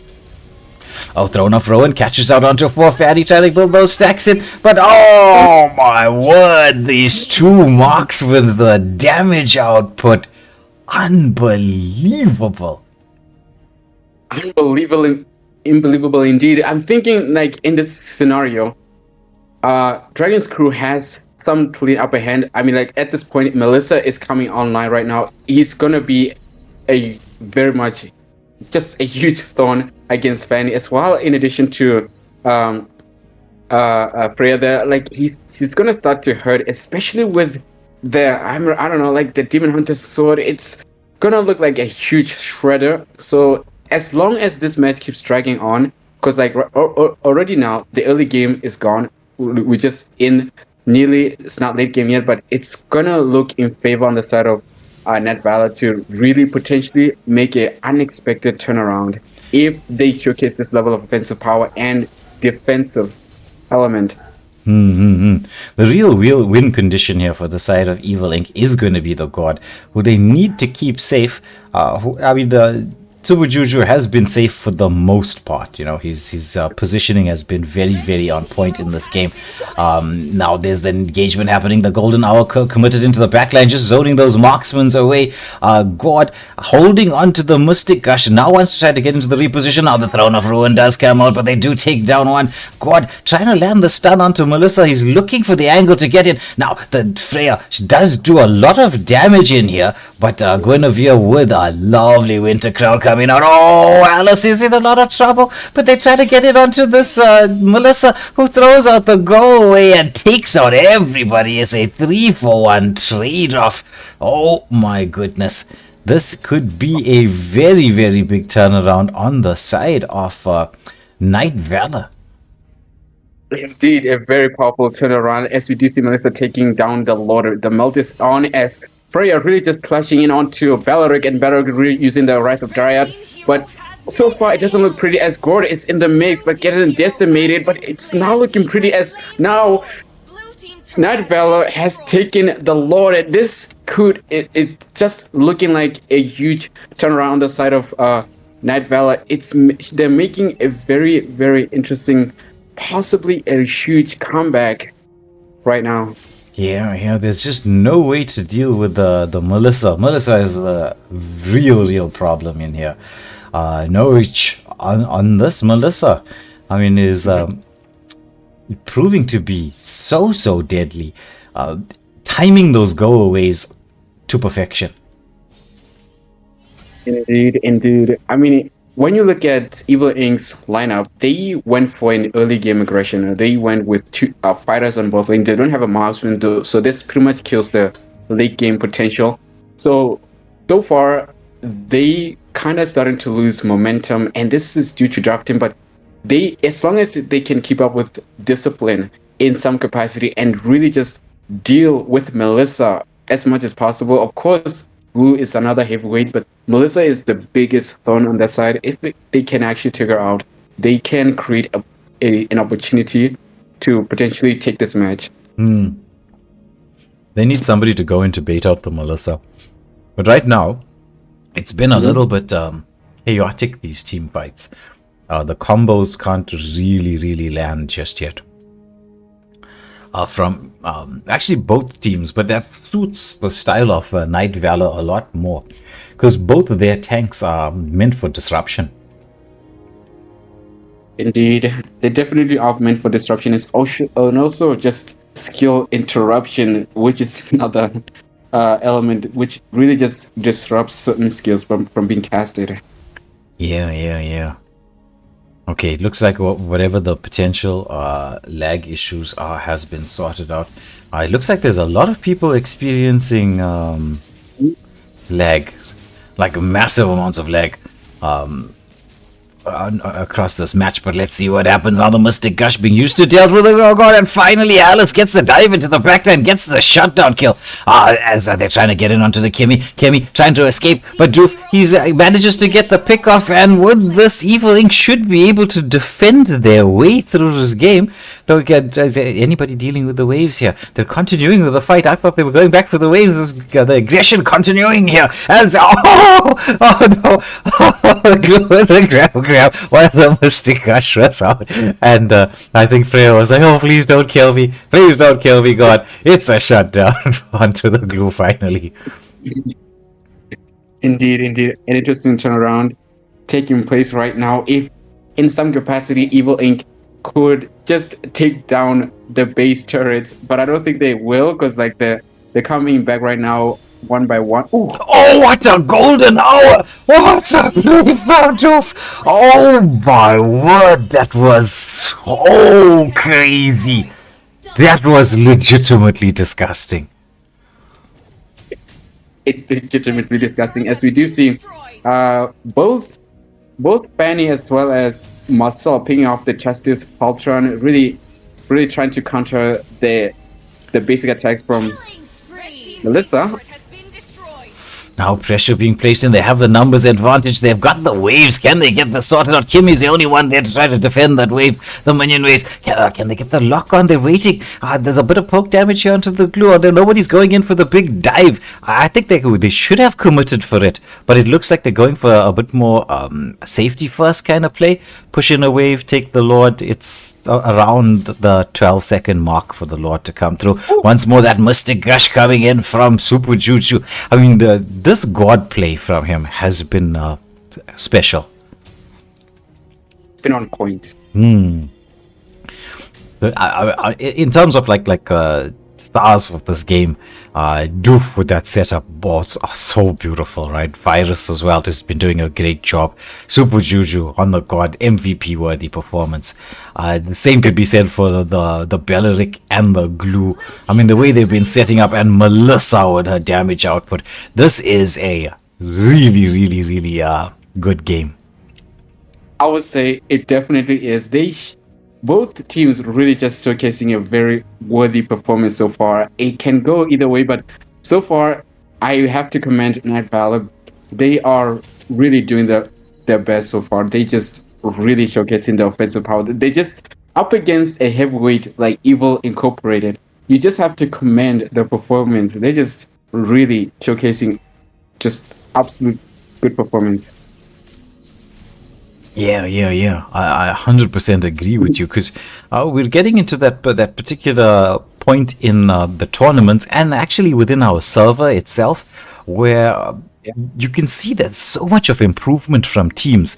Now the Lord making its way through, nice wave sync coming in. There's the Mystic Gush coming out. They pop the Immortality, but the Spatial Migration catches up to two. However, the potential turnaround as there's the Golden Hour into the backline. Wrath of Giants comes up, but it's the real problem is the Melissa. They get the grab on to Virus, and that's going to be a 1-for-0 trade-off. And so even though the base is open, the opportunity to lock on is not quite there. They can't seem to get to this Melissa. The stuns do come out, but Melissa with the Tweedledall is just hurting everybody, and Belleric with the shutdown onto the God. Oh my word. This game is fire. I know, it's fire. Like, wow, the defense coming on by this other side of Nightvalor has been really on point. This match is just so good right now. It's just absolute cinema. I just gotta give credit to Nightvalor. They really showcasing the offensive power. They can, in some cases, really just go for a possible comeback if they continue to showcase this level of defensive capability. It's just gonna rely on a lot of elements. They have to play it careful because Evil Inc. is a strategic team. They have some sort of lineup strategy, offensive elements, especially dealing with this myself difference just coming in, coming out. Yeah, he's been causing chaos, but I mean, we're at the 20-minute mark. This is where the side of Nightvalor have the ability to really start to hurt. There's a cutthroat. The pickup onto the Kimmy. Can the Fanny get back out? Has just enough energy, and this is distracted frontline from backline, but it's going to be the Glue, the grab who's been hard focusing Super Juju. Now there's a potential for a turnaround. Oh, he avoids the damage, but the Valkyrie's descent coming out from the Freya. Can they take down the Glue? They finally managed to do that as Super Juju gets his revenge onto the Glue. The chase is on here. It's going to be another taken down, but spatial migration, throat of ruin with the force out. It's still Melissa there, because I mean this Melissa is the real cause of the problem. She dashes back to safety too, tries to create the distraction to lock the potential lock onto the base. Can they get this done? God, he uses the Mystic Crash, but somehow Kiwi survives, and then it's going to be Virus with the cutthroat. They go in, they take the match. Oh my goodness. I echo your sentiments there, Joero. Absolute cinema in this first game. Indeed, absolute cinema. Nobody expected this level of a performance on the side of Nightvalor B. I mean, like as you said, it's not the main squad, but still, absolute. I just gotta give credit to both Melissa, Glue, as well as Belleric. They were the real stars on their side. Absolute performance on their side, and of course, on the opposition, Different Smuts picking up the MVP. He was just an absolute menace. He comes in, comes out, frozen moment. Hello, goodbye. Just yeah. It was like a Bollywood movie.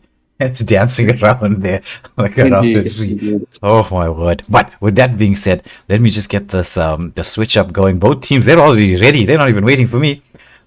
They're ready and set to go for game number 2. So let me just tell them we're starting now.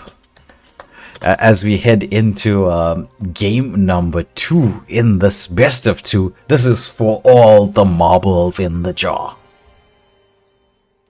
Indeed. I'm looking forward to the next match. MLBB, they know something. They are cooking. I'm in it for it. Yeah. All right. Yeah, most definitely. But let's see how this particular drafting phase goes. This is going to be something else. Oof. We had It's definitely going to be something else. Yeah, I know we're running late with the whole stream for this evening, right? But it's been so entertaining that you don't even really notice. The time. Yes, it's been so entertaining. I'm so far predicting that Nightvalor, if they're smart, they could ban Marcel or even pick myself. So, Yeah, let's see. very true. I mean, wait. Different Okay, they banned it. They banned it. 3, 2, I mean, Marcel, it's either a ban or pick. That's just how it is. I would ask you this: would you prefer if Marcel is picked or banned? I mean, which one would you go? Personally, Would you prefer I go with the ban. Ban. I mean, granted, okay, let's say if I'm first pick, right? Then Yes. maybe I would leave it open. But it also depends on what you're going to be up against. Because Marcel does have some weaknesses. I mean, we talk about him like he's just like this overpowered hero, which he is. let's fight to our heart's But every hero in MLBB has weaknesses. Certainly. They do have weaknesses. Wait, what would Marcel weakness be, if I may ask? Because I don't know. Well, it comes down to the early laning phase. Because you can't really counter his ultimate. That's just not possible. So, In the early laning phase, you want to prevent him from doing what he wants to do. So what he wants to do is come in and disrupt. So you pick heroes like Hilda or Khalid, so that when he comes in to try to disrupt, you let him disrupt, and then you turn around and poke him. Because as much mobility as he has, Hilda and Khalid have mobility as well, and they don't just poke, they hurt. yeah, that's a good idea. That's potentially a good idea. It all boils down to execution. How in the likely phase are you going to deal with Marcel when you see him? It just boils down to execution. Yeah, 100%. It's a skill-based thing. Look, meta heroes are meta heroes because they do a certain job really well. It doesn't mean that they're unstoppable. It just means that they will always have an easier time to do what you need them to do. Like with Paquito, for instance, on the XP lane. His job is to clear wave, rotate, put pressure in the jungle, get into the backline, get pickoffs. There's few heroes that have the same abilities that he does. When I give the word. So it causes a bit of a problem in there, or when it comes to finding a hero to either stop him from doing what he's doing or match up. And looks like Super Juju again with the Gorg pick right there. I will say that's a very good pick right there. His Gorg has been an absolute menace in the previous match that it's just made Nightvalor feel extremely disrupted, very much compromised. The Mystic Gush has been an absolute decimating skill. So I would say in this sense, the Gorg pick is pretty good. Again, I would generally advise that Nightvalor has to be more calculated in their offensive power. They have to find some angle to deal with Gorg, but Gorg with his good positioning, always in their backline, just really calculated with his offensive strategy, can be very difficult to reach unless you go for a lineup that has a backline capability. You can see someone like Yuzon or, of course, Labu as well. Yeah, true. And Neo is agreeing with you in chat that Nightvalor, punched above their weight and really fought well. They gave us a good game. They decide to go for the Thamos in the jungle, and look at this from the side of the Evil Ink, picking up the Atlas to combine with the God. That's actually not a bad combo. It's a dangerous combo, to be honest, but having to be against, well, Velir, you can see that Velir can just, he has a natural CC immunity, so he can just steps away, ult, and then get away from the crowd control. Exactly. But he's going to be the one that is going to try to control that early part of the game.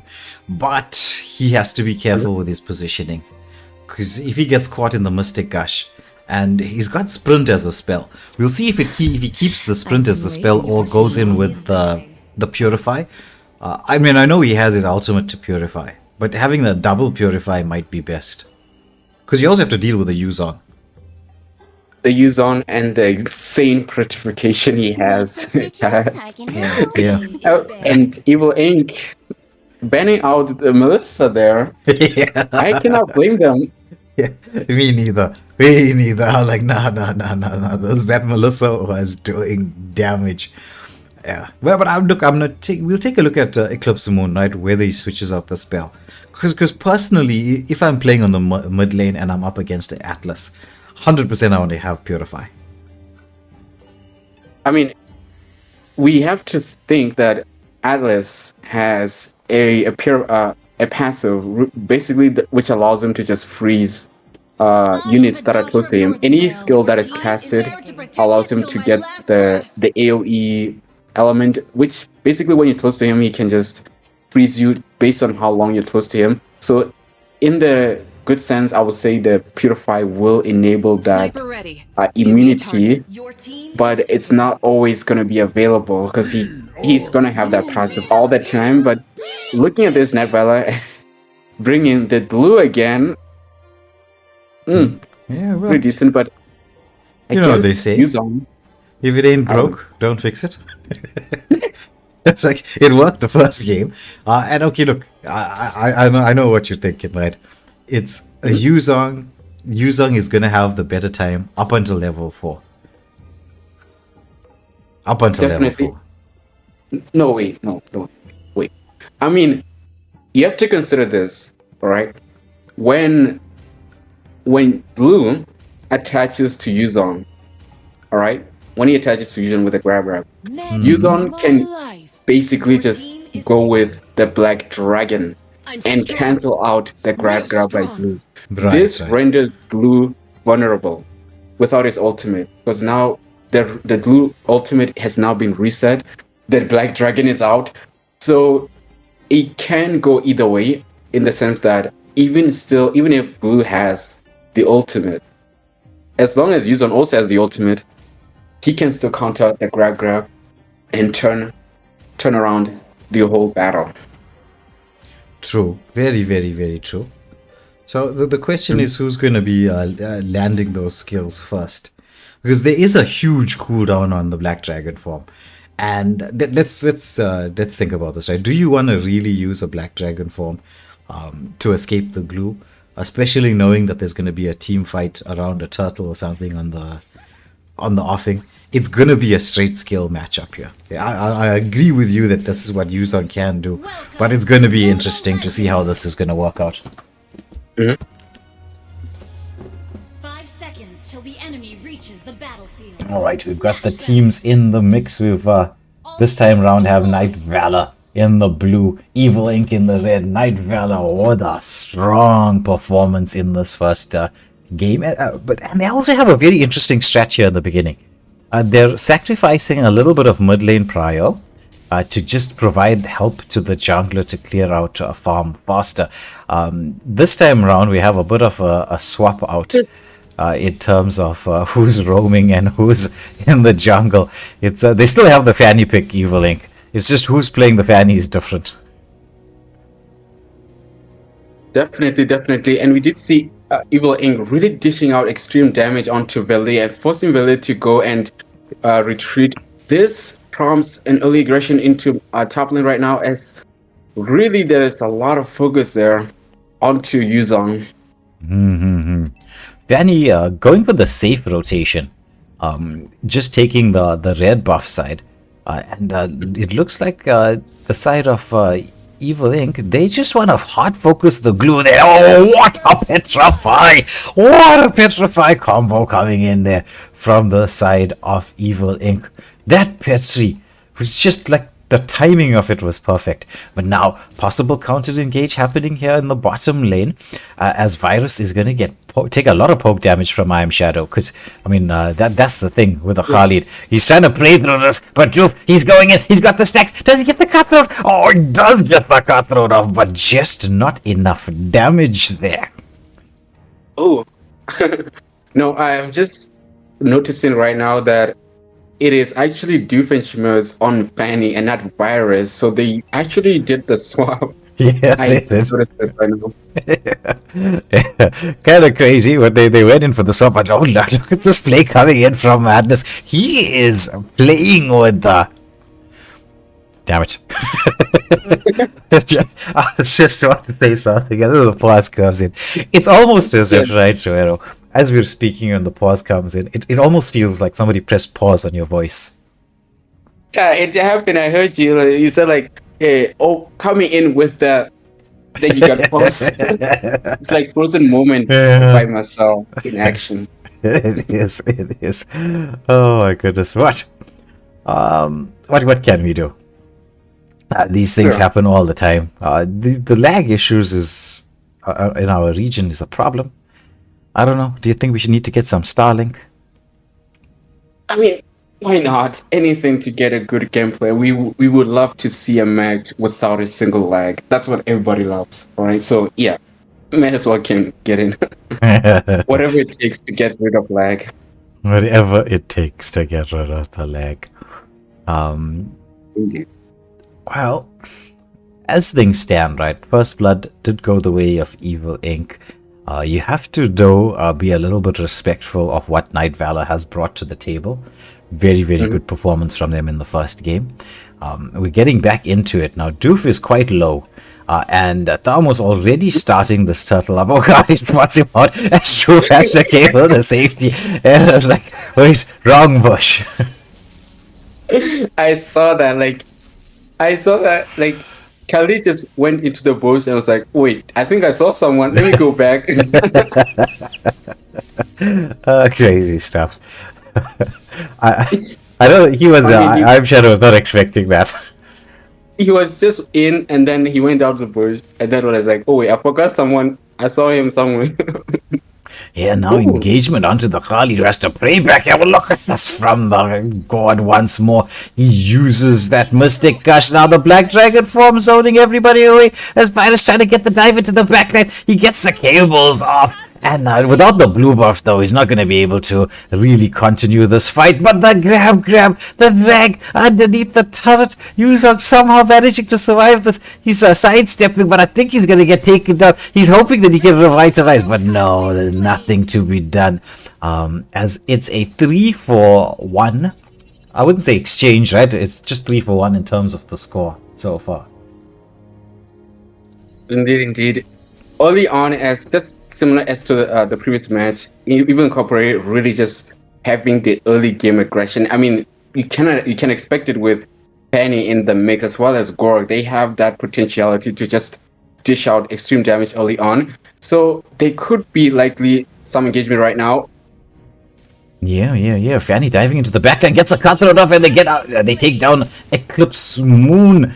The Mystic Gush underneath the turret. But I Am Shadow, he's got that sustainability to get out from this. He tries to get the Sandstorm in Fanny with the quick fingers, but is taken out. The Zabin Force being committed as it's going to be a turnaround. It's a double for Norwich on this Harrod. This guy on the gold lane's been very impressive.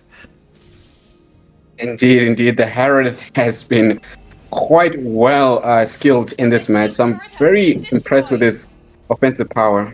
Yeah. I mean, last game was the Melissa. This game had picking up a double underneath the turret. doing a very, very good job. Now, second turtle is up. Fanny without the blue.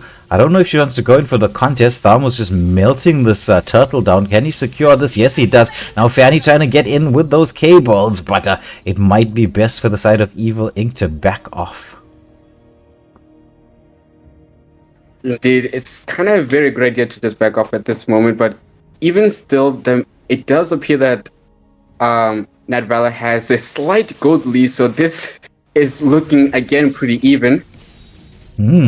Engagement onto Virus went in with the fatal links, but the dive into the backline from Thanos, he commits the Infernal Pursuit. But look at this from Yuzon. Black Dragon, he's not interested in anybody except Eclipse Moon. He wants to show them what a lunar eclipse is going to be looking like. He gets that poor Valor, and he gets a pick-up chase down here onto Iron Shadow. Oh, the jump back to the cup. Does he have the passive? Oh my goodness. Khalid on his Sand Cloud just gets a little bit out of the way to safety, but Thamos is gonna be blown up here in the mid lane.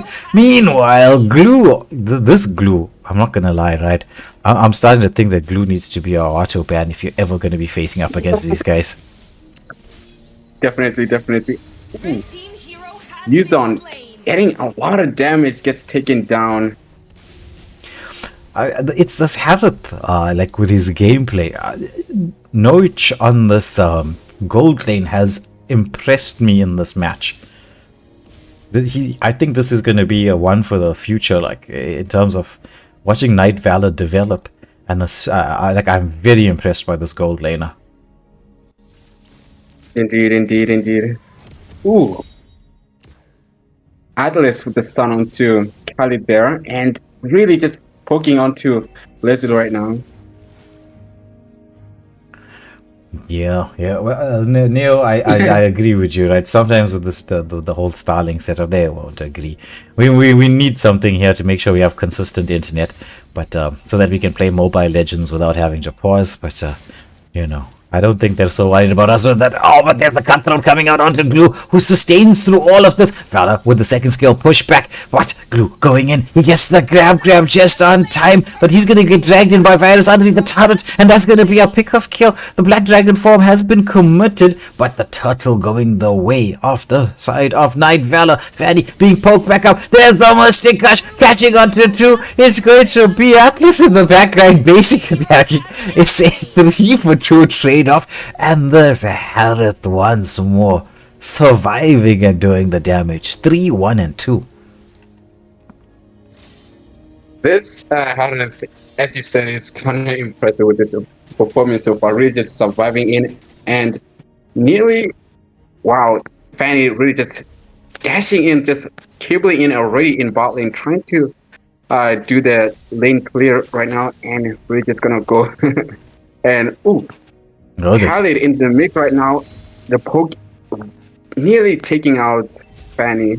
Yeah, with Leslie with the return damage, but once more God with the Mystic Gush, Fatal Link, only dragging back onto 1. Do they have the damage output? Yes, they do. They take out Eclipse Moon on this Valor, but the dive in as Thamus with the Inferno is trying to sustain through all of this with the Black Dragon form. Does he have the Petrify up and running? Yes, he does. Gets the dive into the backline underneath the turret, but this Harith, he turns around Zabin Force. He really starting to hurt. Carly zoning away. Harith, he's just dancing around here, but the Mystic Gush finally gets the shutdown onto this ever so pesky Harith.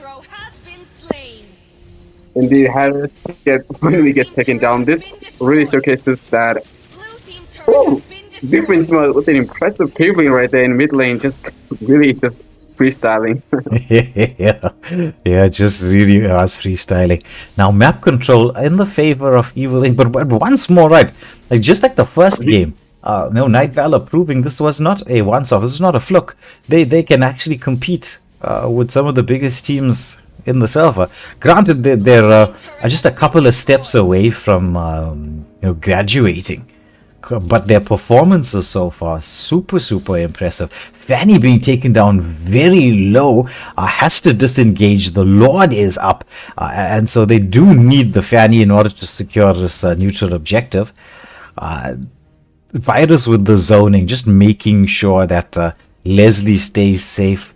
Madness as well on the Yuzong, just forcing everybody back as now it's discipline time. Meanwhile, there's the cabling into the backline, but Harrod repositions, forcing Fanny away. Blue team turret has been destroyed.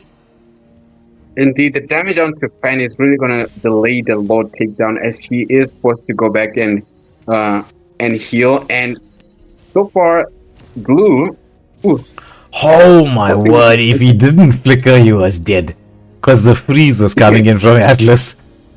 Blue team hero has been yeah, slain. the freeze for Alice is extremely menacing. It just comes with the slow effect as well. Yeah, meanwhile, Madness picking up yet another kill in the top lane. As the zoning is happening, they finally managed to get this Harrod one more time. And options here now to take the Lord. Though I would expect Fanny to take the blue buff first. Black Dragon form being committed by the Yuzong. Wants to make sure he can get the stacks up and get away as best he can. This is pretty strong position to be in for the side of Evil Inc. Definitely. They do have the advantage to take down the Lord. So if in a very strong capacity they do take the Lord, they have a decent angle to take down the base turrets on the side of Nightvalor. So Fanny needs to really retreat the Lord in, but I'm not sure exactly what's going on. Ooh. Yeah. Lord in a bad position. It's taken down. Yeah, and this is with the Lord being available. But there's a double kill going the way of the Khalid. And now this fight is continuing. Leslie, the next one to be engaged on. But she does manage to get a killing spree. Well, look at this, Harrod. He's back. He's alive. He says, this time you're not going to get me. I'm coming for you. The grab onto Virus on the Atlas, who uses that mobility to try to escape. But Glue is just CCing him up. It's a killing spree for the Khalid. And even though Evil Inc. took the Lord, I don't think they're going to be able to achieve what they expected to or wanted to with this Lord. Certainly. It's definitely going to be a wasted Lord at this point. Since there are no opposition, if in some capacity that they do manage to get here and really just capitalize on the Lord's tankiness, they could get some advantage. Yeah. They could. Harrod melting down the Lord. Khalid is in there, but now the dive into the backline. Fanny Cutthroat gets the pick off, and now is just building stacks, doing that, the wall switch in. The Mystic Gush has come out, but the Lord was melted down. Madness, he's deep into the base. He's like, I'm tanking through everything, but Thamos says, not everything. I'm here. I'm going to be able to get a little bit of a setup. Now Glue, he wants to... this battle between Glue and God. The Glue, I think it's personal. I think there's a personal vendetta. He's been after the God. Fanny once more, Cutthroat into the backline, but Valor manages to escape that ability to now take a tier 3 turret, because they do have the minion waves to be able to do it, but Leslie deciding to just be a little bit safe, a little bit cautious. And so the Lord, as we said, it was not as effective as Evil Inc. would have hoped it to be. Indeed, because right now Nightvalor still has the base turret still up and healthy, so it's making sure that right now, if in very strong capacity they manage to drag this game to a late game, Nightvalor has a decent chance for ending. Oh no. There's the 7 Force coming out as that they're going to be taking out another flicker from Virus, just keeping him alive. He goes into the conceal play. I'm Shadow trying to chase him down, but he does get the escape. It's like the great escape. But meanwhile, it's Fanny into the backline, almost taking out Thamos. Leslie is here. Leslie is now online. There's going to be the Black Dragon. The Inferno has been committed, but the chase is on as they pick up another. It's only going to be Harrod and Glue left alive. They have actually opportunity to crack in the base here. They've got 2 of the wagons. As Madness realizing this, he's like, I just need a couple more hits in here. Can we get it? Oh my goodness, Harrod with the save. And somehow they take down the Glue as well. Glue was gonna 1v4. It was just 1v4. Nearly. Ooh. Nice. Connecting. Nice combo play there from a Virus and Juju as they take down a tier 3 turret and created the space enough for the team to go for the Lord. Indeed, indeed. If they manage to, which they will, I'm guessing, if they actually get this Lord, they have a strong ending angle. And right now, Fanny, very much purple dependent, will take the purple first and then get to the Lord for a rectification. But I'm not even sure it's going to make it in time. Yeah. Although, we'll see. Yeah, I wouldn't. It's not really necessary for the Fanny to go in and commit the retribution. It's only there if there's an option for a contest, and then Fanny can really do this, like, which is just, you know, bait out the skills. Mystic Gush comes through. Fanny low on energy, but oh, look at Leslie. She goes in, deadly snipe, but ultimate snipe, but Harold keeping that Khalid alive. Takes a lot of damage from God though. It's all about wave equilibrium right now and opportunity to lock onto the base. But overall, I must say, I'm very impressed with the Harith. The Harith. No, definitely. And the Lord is here, so this is going to be a very intense matchup. Here the dive in, Fatal Links catches onto 3, 7 Force has been committed. It's going to be a 1-for-1 trade, but they're trying to find the space to get the lock-in. But look at this Harith, he's just doing so much. But God says, whatever you can do, I can do better. And gets the pick off onto the Harith. There's one more wave coming through. It's just Valor and Harley to try to defend this. They are trying to engage in onto the God, but oh, what a second skill from the Leslie. She gets the pick up, but she has to disengage now because she is quite low. They need somebody to force. Oh, but Nabjutsu says, don't you worry, my marksman, I got your back. Takes down the last. It's going to be a team wipe. And clean sweep fashion for Evil Link. Victory! Indeed. Even still, Nightvalor really showcased a very impressive show there. I cannot downplay their performance. It's been decent performance on that side. Good win on the side of Evil Incorporated. GG's. Yeah, a very entertaining match at that. Now, sadly, ladies and gentlemen, I know normally we'll have a little bit of a discussion about the games, but we are running significantly late.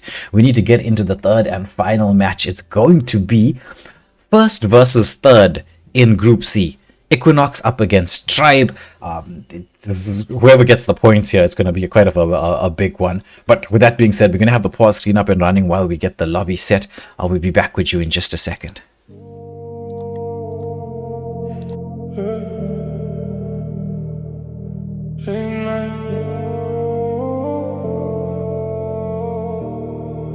Late night, dark blue, feel that way. No rush, I don't chase. Move slow, set the pace. All calm, all wait. Dark blue, low light, no talk, just vibe. Step in, whole night, all eyes, don't lie. Came in quiet, no scene made, no flashes, clean shade. Everything move when I say, no rush, let it play. Cold air, slow res, no stress, no tears, all smooth, no mess, just steps, wait, let it ride like that, slow, bring it right back.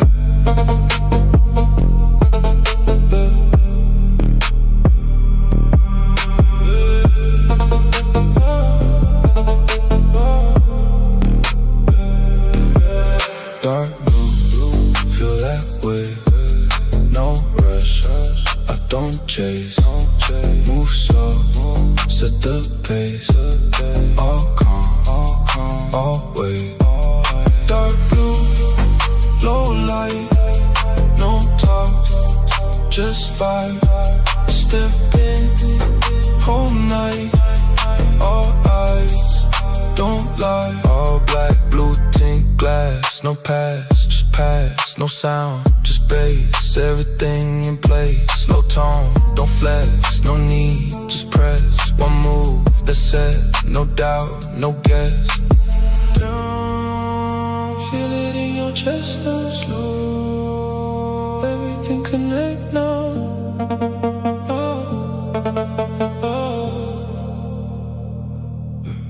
Dark blue, feel that way. No rush, I don't chase. Move slow, set the pace. All calm, all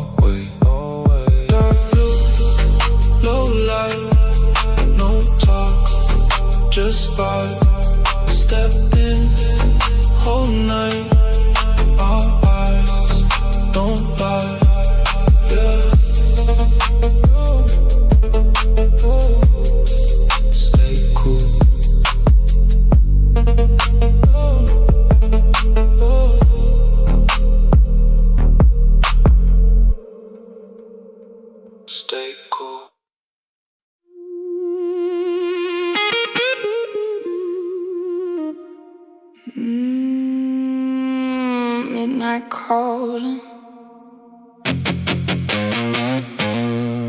You feel it too.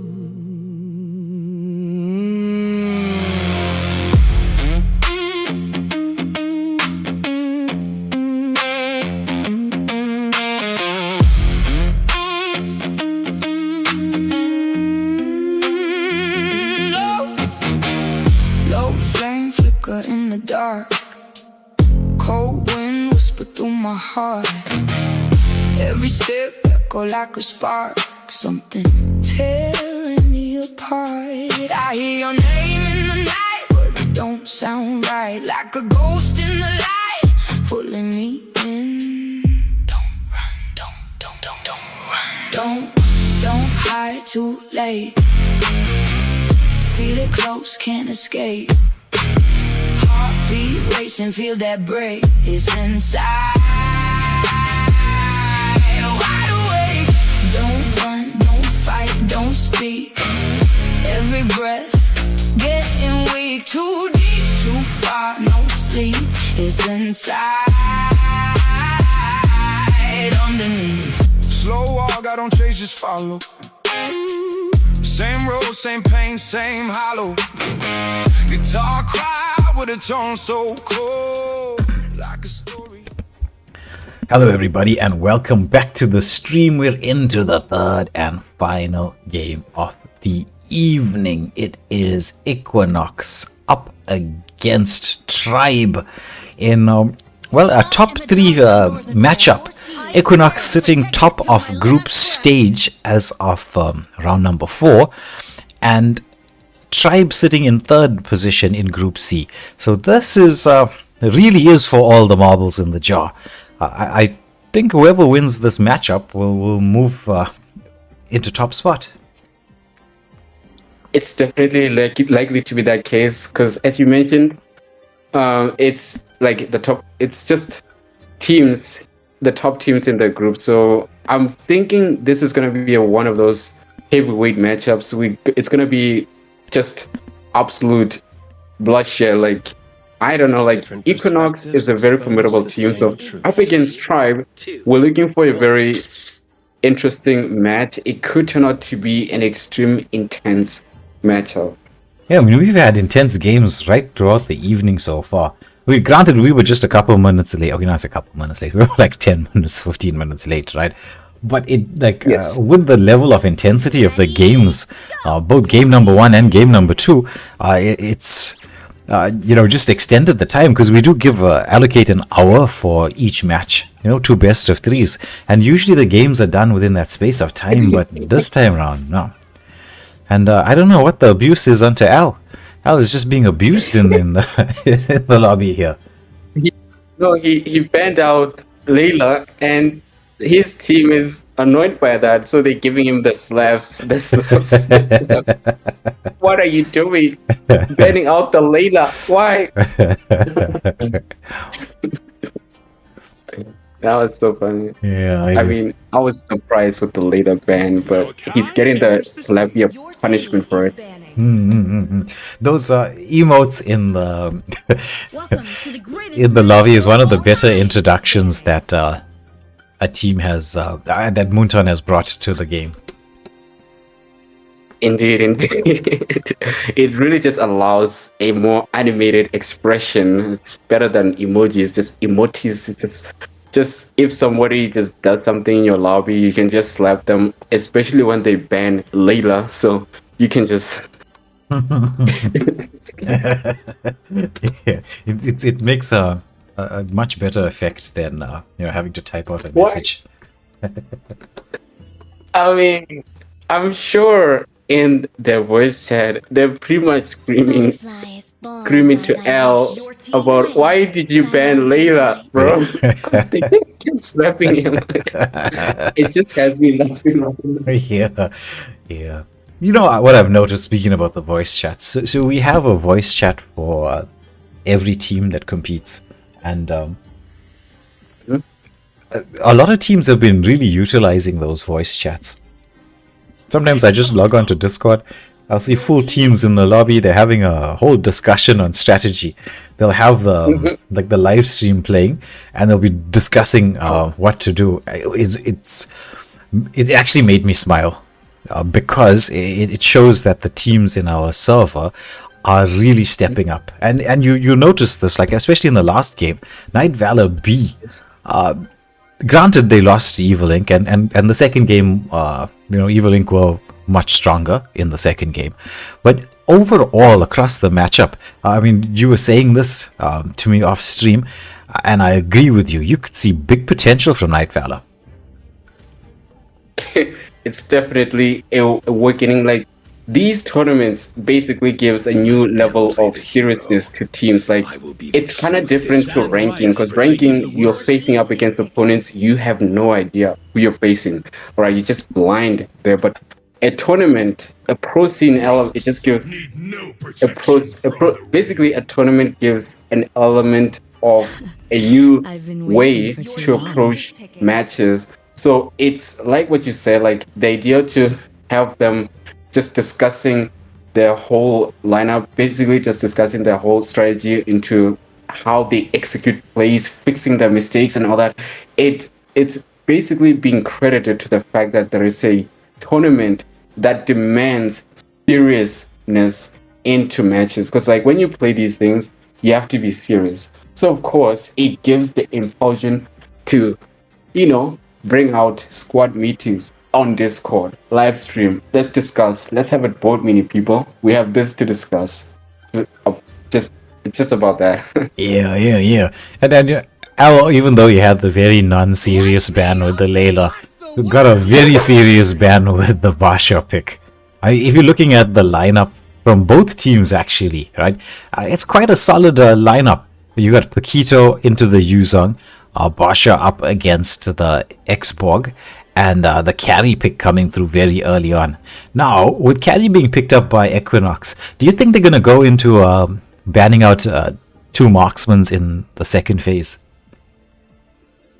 The way I see it is, looking at Equinox, it's always been that kind of strategy. They like to go for a tanky jungle, followed up by a carry they don't like to ban carry. They prefer to just pick carry to just very much zone out the opposition from picking carry.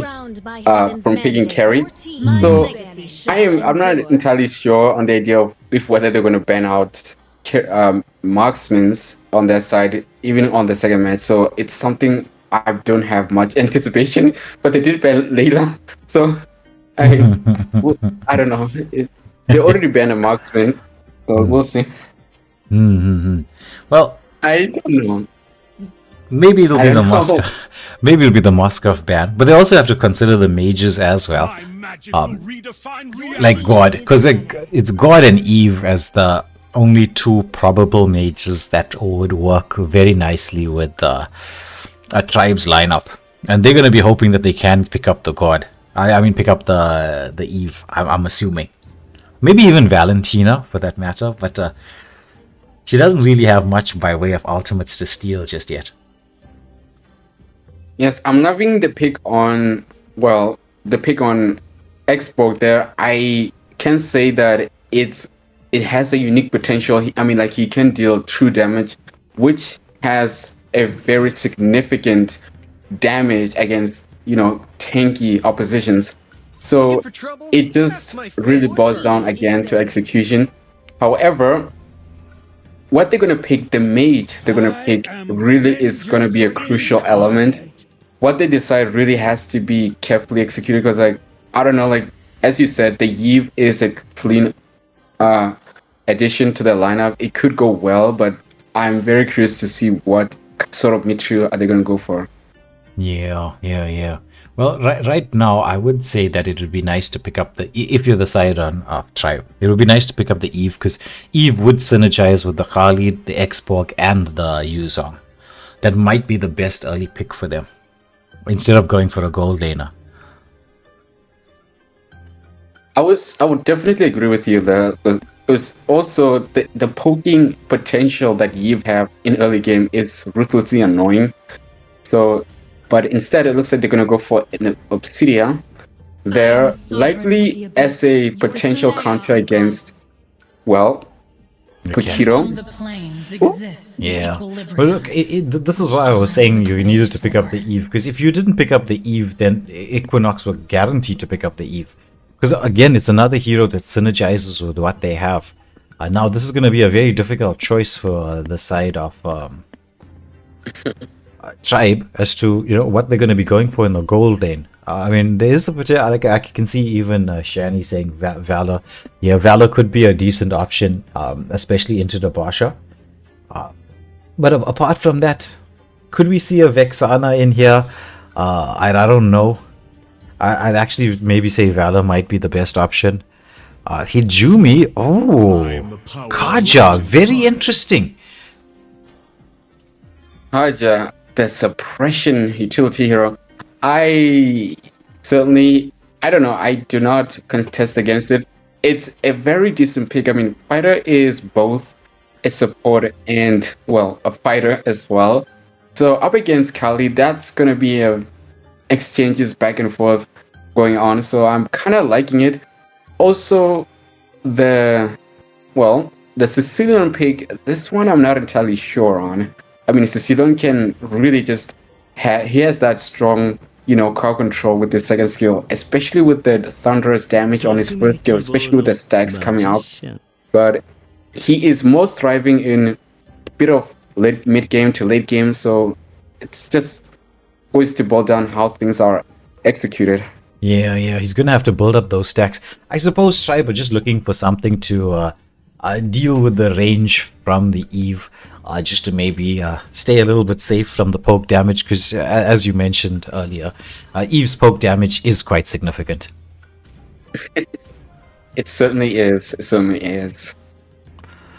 But now into the game we go. It is game number 1. I know it's kind of late. Actually, it's very, very late. But we're into game number 1. Equinox up against Tribe. The team sitting on top, pretty on top, Equinox in Group C, up against the team in 3rd position in Group C, Tribe. It is for all the marbles in the jar, as we've said. It's for those points to make sure you can solidify yourself a top 4 finish, and then you're going to cruise your way into the final 16, where the heart of the tournament lies, and, the 5k that's up for grabs, could be yours.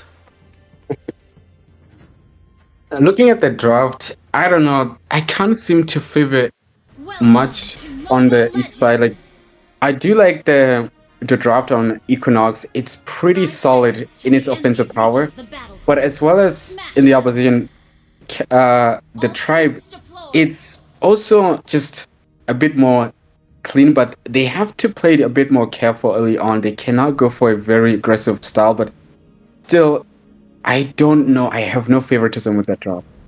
Yeah, it's going to come down to a pure execution style. But look at this from Xbox. Oh my goodness, Tribe with the play. They take out Al in the jungle. However, for Gosu, Akadu wants to go in. The Petrify being committed by Brillion as he gets back to safety. Khalid providing that just the right amount of protection. They did steal a little bit of farm away from the Basha. I mean, I wasn't expecting that, like that early game aggression. I think it was more like they wanted, Baxi wanted to take the creep on the side of Tribe there, but he was not expecting Xbox to be there trying to take the same creep. So the chase was on, and he got punished for it. Yeah. Now, quick rotations from the side of Equinox just to put a bit of pressure onto the gold lane. They know they need this carry to come online as soon as possible. But Brute Gamer being poked down quite a bit. However, when you're a Khalid, you don't really care too much about being poked. You just pray back to health. Yeah, the healing is always there. Like, he just can heal, especially with the second skill. It's looking like already it's going to be the first turret is going to pop in just 10 seconds. Possible aggression does take place right now in top lane. Yeah. Xbox doesn't have the last insanity. He's gonna get caught out. Oh, carry with the the damage output, and that's going to be okay, a 1-for-1 trade-off as Bellion, I think, got a kill there in the bot lane onto Ghost Ricardo.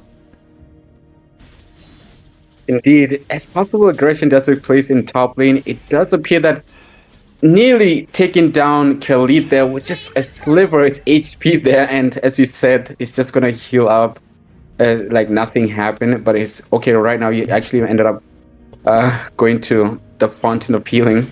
A nice retry coming through from the Basha as you secured the turtle while we were watching that 2v1 exchange. I mean, maybe if Khalid made the rotation across, I know he wanted to get the pickoff onto carry, because it's the same for the side of Tribe. They need to get Obsidia online as quickly as possible, and she much more so than the carry, because I mean Obsidia is a very late game marksman. You can say the same thing with carry as well, but both sides are playing it very, very careful, as we do see Equinox looking for a possible ganking. Yeah, they've got the wraparound here. Divine Judgment has been converted with the Sandstorm being used to try to zone away Obsidia. Repositions and gets back in safe now. It's going to be the Bat's Feast coming out as Kaja should be taken down. Khalid once more trying to zone away and get in onto the carry. But oh my word, it's a Tribe with the pickoffs everywhere. It's 5-2 in their favor. And this with this, they've created all the space that they need to deal with giving Obsidia even more gold, as Ainu picks up another, and it's going to be like a wave cut coming in as well. Sanguine Claws committed, forcing Kacha back. My word. 6-2. This is an impressive display on the side of Tribe. Really just taking a lot of what. And Paquito, they're taking out Sicilian. That's impressive there. Yeah, this game's got a very, very, very back and front feel to this. Well, we did say it was a skill-based matchup. It's going to come down to execution. But Baron, he could be caught out here. He's using the Black Dragon. He's trying to escape. He's so close, but the Light Wheels follows him through, and that's going to be 2 kills in the favor of Equinox and the turret. And the turtle as well, as to be expected, right? You know this jungle invade is coming. Indeed, the jungle invade is taking place. It looks like Kaja could get really just taking out a lot of damage right there, but Baxia in the mix, but the last insanity has been committed onto Baxia, but it does little to no damage as Paquito jumps in and takes down Xborg. Yeah, I think it's like a 3-level gap. However, Obsidia is like, this is where the real danger comes in. They got to shut down this Obsidia, because she's picked up quite a few kills. It's 1, or these are kills, but like gold. It's 1, 0, and 2 on the Obsidia. So she's not like having too bad of a time, and especially with a Sicilian in the mix as well. A Sicilian, big late game scaler. Definitely a late game scaler, but still, I would say like Sicilian has to like stack up those stacks. Like he has to just play it careful. Really has to decide on good positioning. It's just has to be more careful, because like Equinox will always try to get the Sicilian. They know that he's a primary target on that side. Nice trade-off happening, but there's the last insanity being brought out. Sandstorm catches onto one, the Hunter of Bone, but you can see she's dashing around Obsidia, but the Light Wheels from carry is way too much damage. She's gonna get caught out. It was the real-world manipulation positioning from the Eve as Equinox. They've gotten a bit between their teeth. They're sort of getting themselves ready and set. Yuzong has to use the Black Dragon form defensively.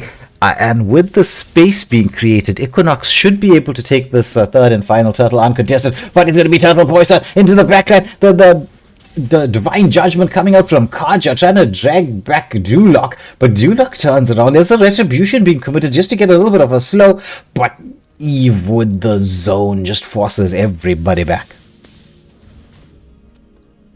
Though so far, it looks like the kills are pretty even, but the goal difference is significant, and Paquito there onto Yuzon nearly gets taking out a lot of damage, but Yuzon has to force out Blue team has just slain the escape there. But that was just an impressive display there by Paquito, really just camping in, waiting for the dragon to power up and nearly taking him out.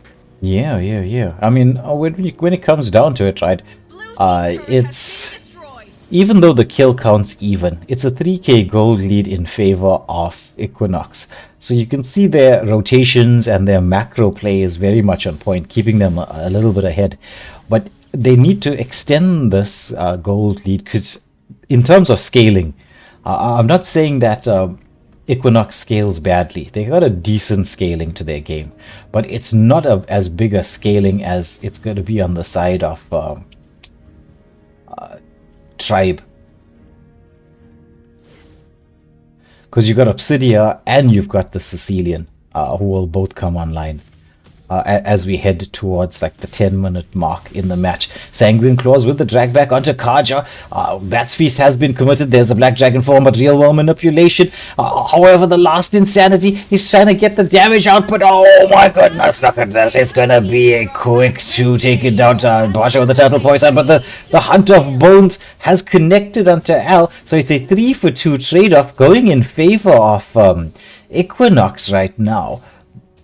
But can they translate this into some map control? It is 30 seconds to go for this next major objective with the Lord. As Paquito gets the dive underneath the tunnel, goes to Okado, he's unstoppable, but oh my goodness, the shutdown goes the way of Ainu, who wants to try to escape the attentions of Basha, but my goodness.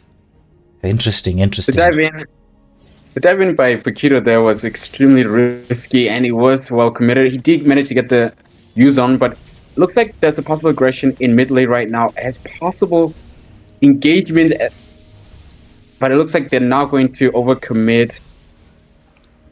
Yeah. It's just about getting a little bit of control and at least baiting out some of the big skills so you can go in to contest for this Lord. Tribe already in position with Brute Gamer doing the scout out and zoning. He's just waiting very patiently right now. You would see that Al has started off his blue buff. The rest of the team want to get the waves pushed in. Kaja tried to get a scout out. Did he overextend? They're putting the pressure in onto him. The Bats Feast being committed. Kaja is taken so low. Oh my goodness, he's almost taken down. But there's going to be Basha with the turtle poison into the backline. Flicker's coming out. Last Insanity being committed. There's Paquito. He dives into the backline. He gets the pick off. But that's Obsidia. She gets the Hunt of Bone off. And she's now dishing out damage here as it's going to be a 2-for-1 trade-off. It is the Sicilian, but they do have the option to take the Lord. I don't know if Al can find the angle to go in for a contest, or will he go for it? That's the question. I don't think he will. He's extremely zoned out. I don't think they're going to allow him. This is a critical load on the side of Tribe there. They know they have to take this load, and they do secure it. This is turning out to be a possible turnaround on the side of Tribe there. They had a strong goal deficit, but they're slowly gaining the momentum so far. If by some likelihood they take out this mid-tier turret. Oh, very, very close to doing so. But Okado coming in. Oh, the Divine Judgment dragged back onto the Khalid with the real world manipulation. He's going to get caught, but the Sandstorm keeps him alive. However, it's Ainu being chased down here by the Basha, who has the turtle poison out. But Obsidia dashes back. What if she goes in with a Hunt of Bone onto the correct target? She does get the Kaja, but this fight continuing brutally here in the mid lane. It's a 2-for-1 trade-off. So I don't know how effective this Lord is going to be without the numbers in there. And also adding to the fact that, look at the precision by Paquito there. That was nearly close if Sicilian went there, but as I was saying, like, despite the offensive power, we have to see the fact that the mid-tier turret, like the tier 3 turret on the side of Tribe, has been taken down by the minion. So this already opens a lot of room of map control for Equinox. This is still, in the sense, a nearly even match. The only difference was, I would say, is just the gold, because right now Tribe is on a 2k gold deficit, so it's looking pretty standstill. Both both sides trying to play things very, very even. They're trying to be careful. Like there is no significant difference in kill count, but really it just ends. It's just gonna boils down to how the match goes. Yes, yes, Ooh. yes. Meanwhile, Chase is on here onto Baryon. He uses the Black Dragon form to escape. The same can be said with Gosu Okado. So both the XP laners being chased across the map. And they do manage to survive this. It's under a minute to go for the next Lord. And this is where all the major decisions are going to be made. Al being engaged upon gets a little bit of poke onto him. As Xborg trying to get that overheat passive proccing, which he does. Sicilian with the... committing that first skill, just forcing everybody back. But as I was saying, right, this is where the major decisions are going to be made. How to get map control using the waves. Because if you can get that sorted out, it just makes life easier for a contest, which I think this Lord is definitely going to be contested. Unless somebody makes a misstep.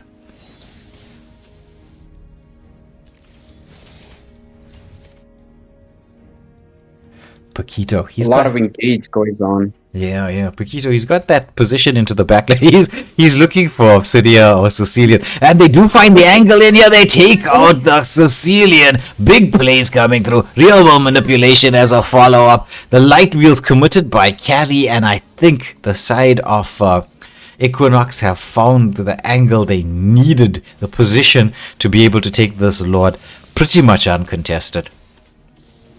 Definitely, as we also do see Obsidia really going for a split pushing, and already the Lord has been taken down, so she is going to recall back. Now, can the side of Tribe defend through all of this? That's the question.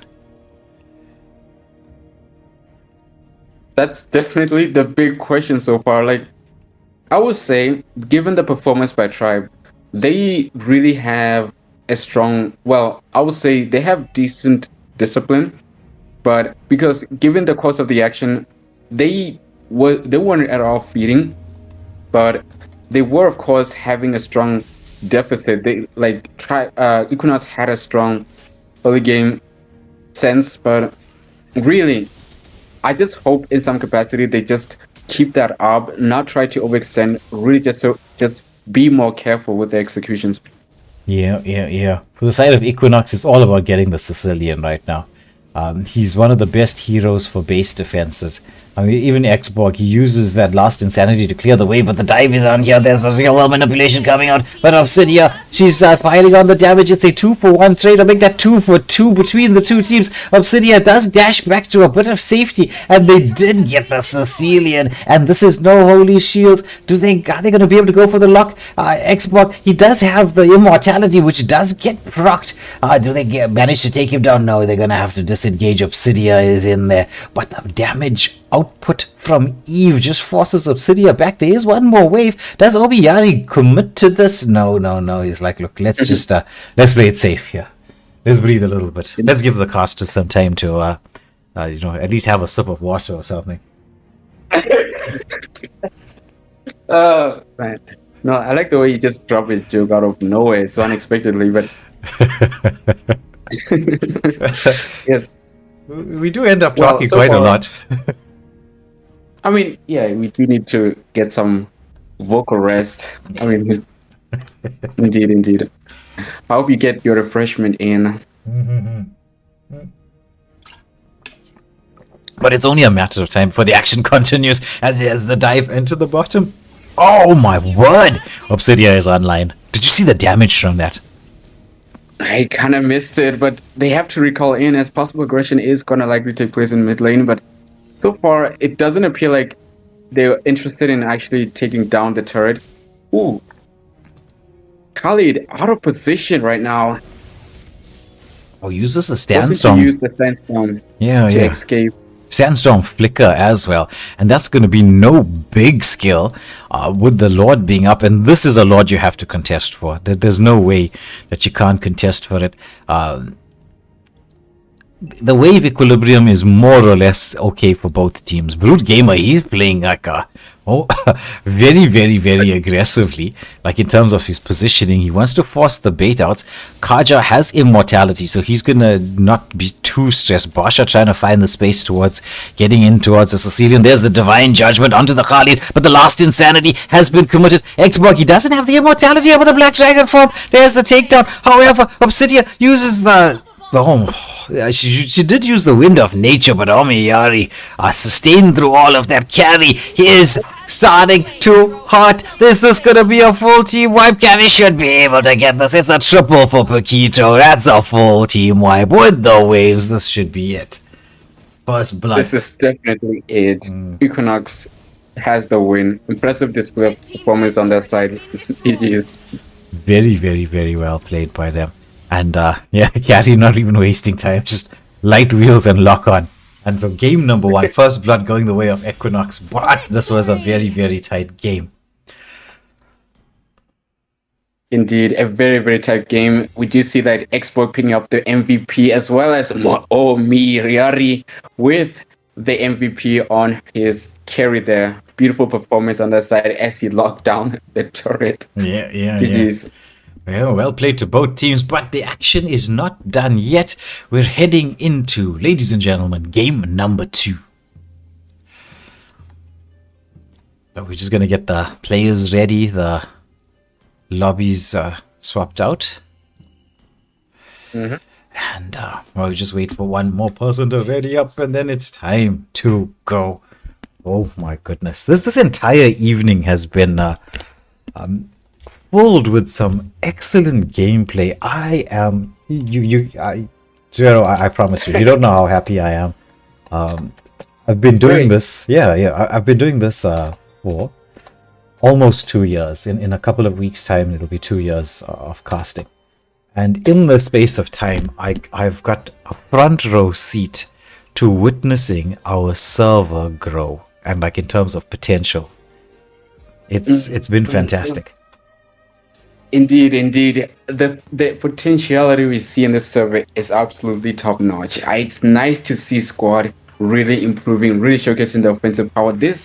If this keeps up, we may, in the likely scenario, get a very powerful pro scene that can very much house these kind of plays we see right now. Yeah, now, granted, right, we are very, very far off, the top teams in the world, right? We know that we are far off from there, but we have to celebrate these small victories as we're watching teams from where they were to what they are now, and we can see the effort they're putting in and where they're going to go to. Because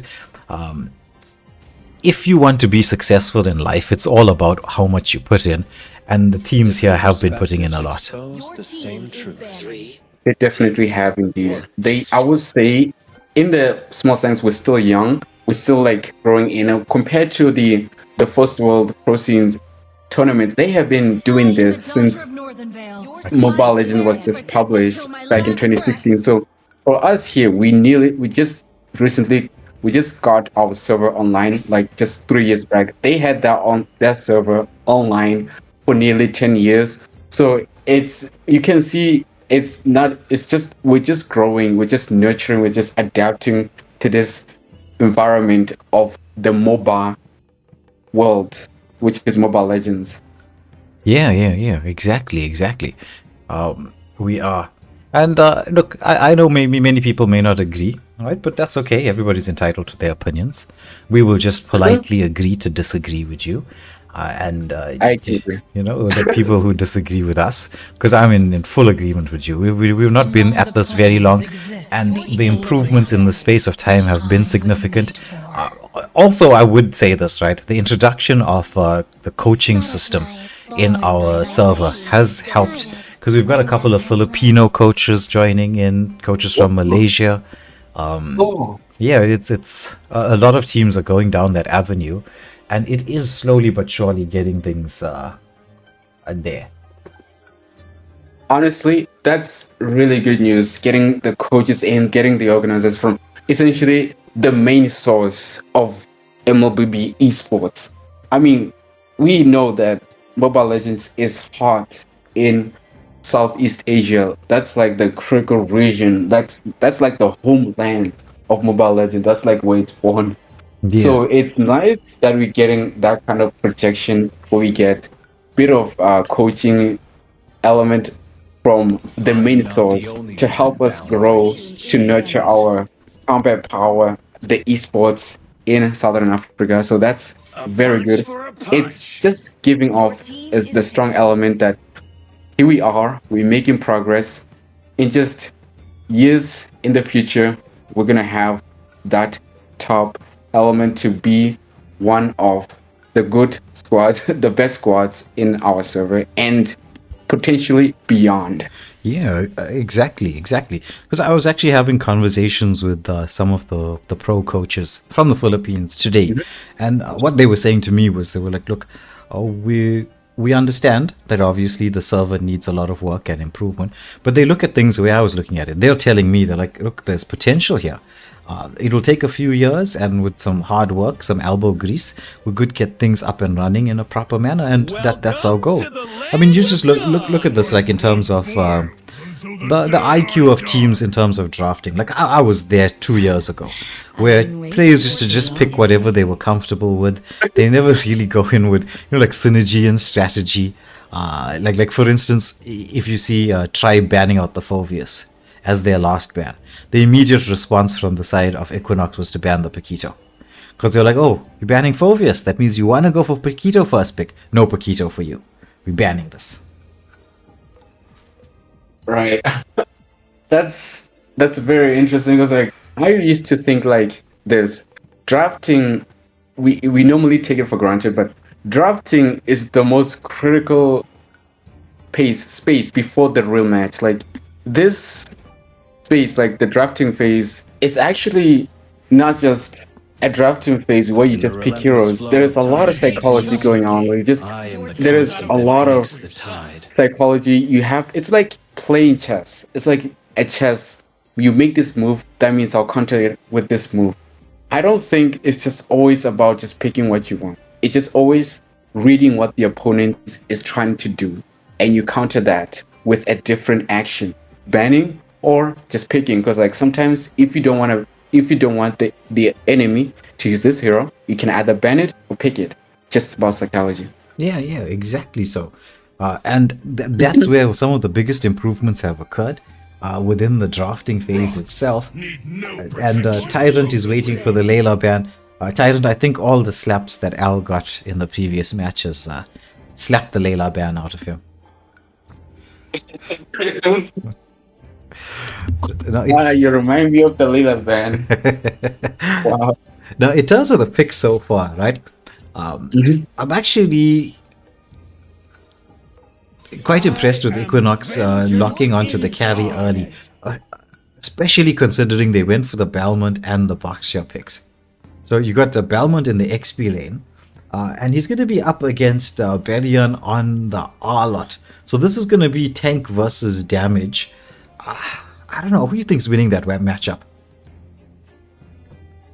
I mean, I've known Equinox lineup pretty well, and they always love to go for a tanky meta style. Like they like to go for a tankier build, and we know the counter against tanky heroes is carry, which is why it's always common, very much like 60% of the time or just 70% of the time, it's always common to see Omoi Yari picking carry. It's just like he's gravitated on that pick. I've seen them in ranked, I've seen them in this tournament.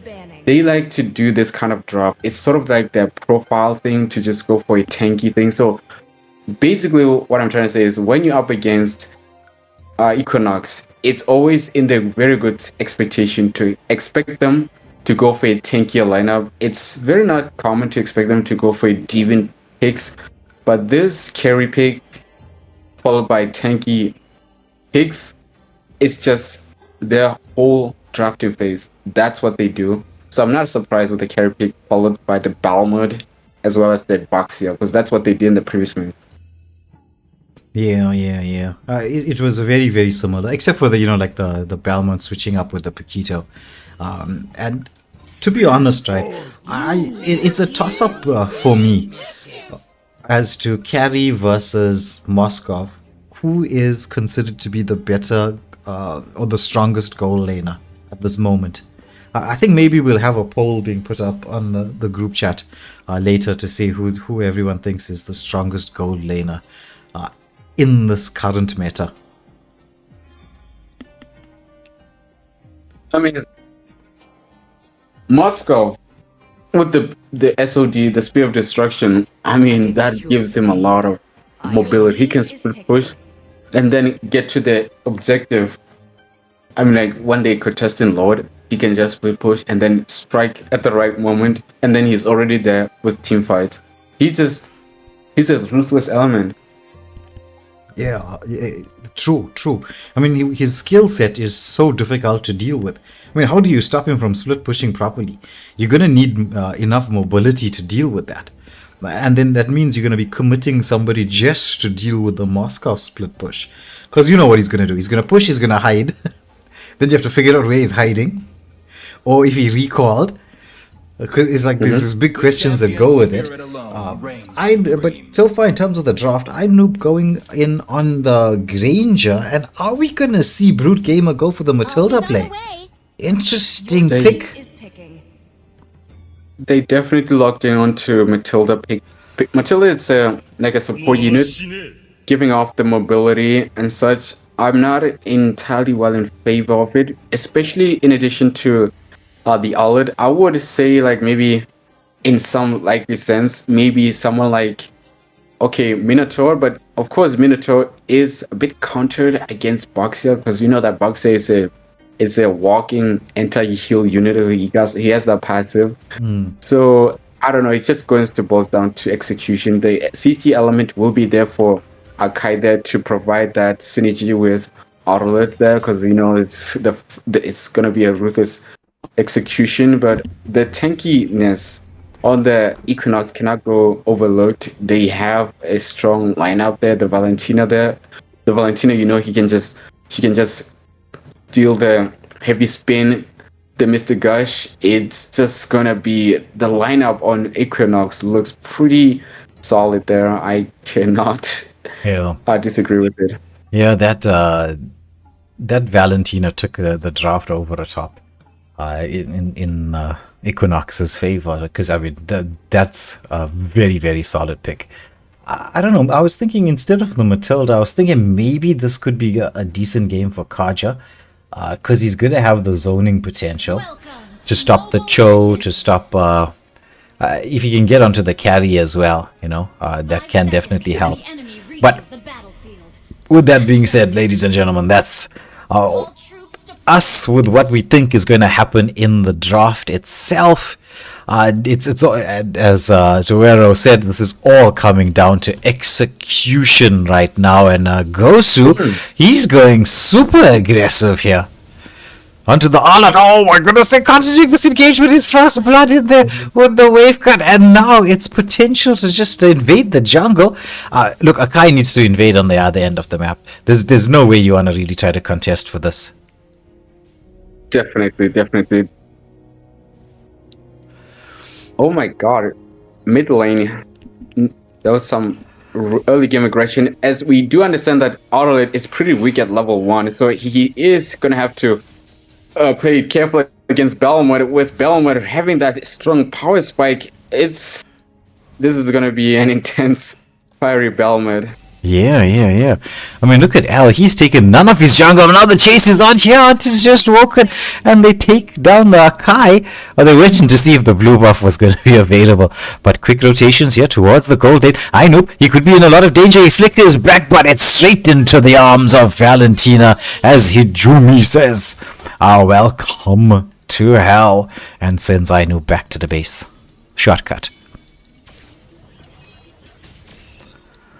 You have to admit, Equinox coming off as a very, very aggressive right now. They have a strong offensive power, especially with the Balmar really just being so absolute ruthless right now. This is looking a bit more in favor of Equinox. Yeah, very strong start to the game from them. They've got themselves into a solid position to contest for this, or rather to take this turtle uncontested. Belmont, as we can see, just having a fun time in the XP lane with that lane cut level advantage as well. So the turtle being started up, if you're just going to take a look at Tribe, they're trying to get maybe a gank onto the gold lane to alleviate the pressure, just to go for a trade-off, but Omoyari just saying, you know what, I know you're coming for me, I'm going to hide for a little bit. That was a very smart strategy on them. They sense that they are missing. They sense that Akai is missing, so it was a pretty smart move.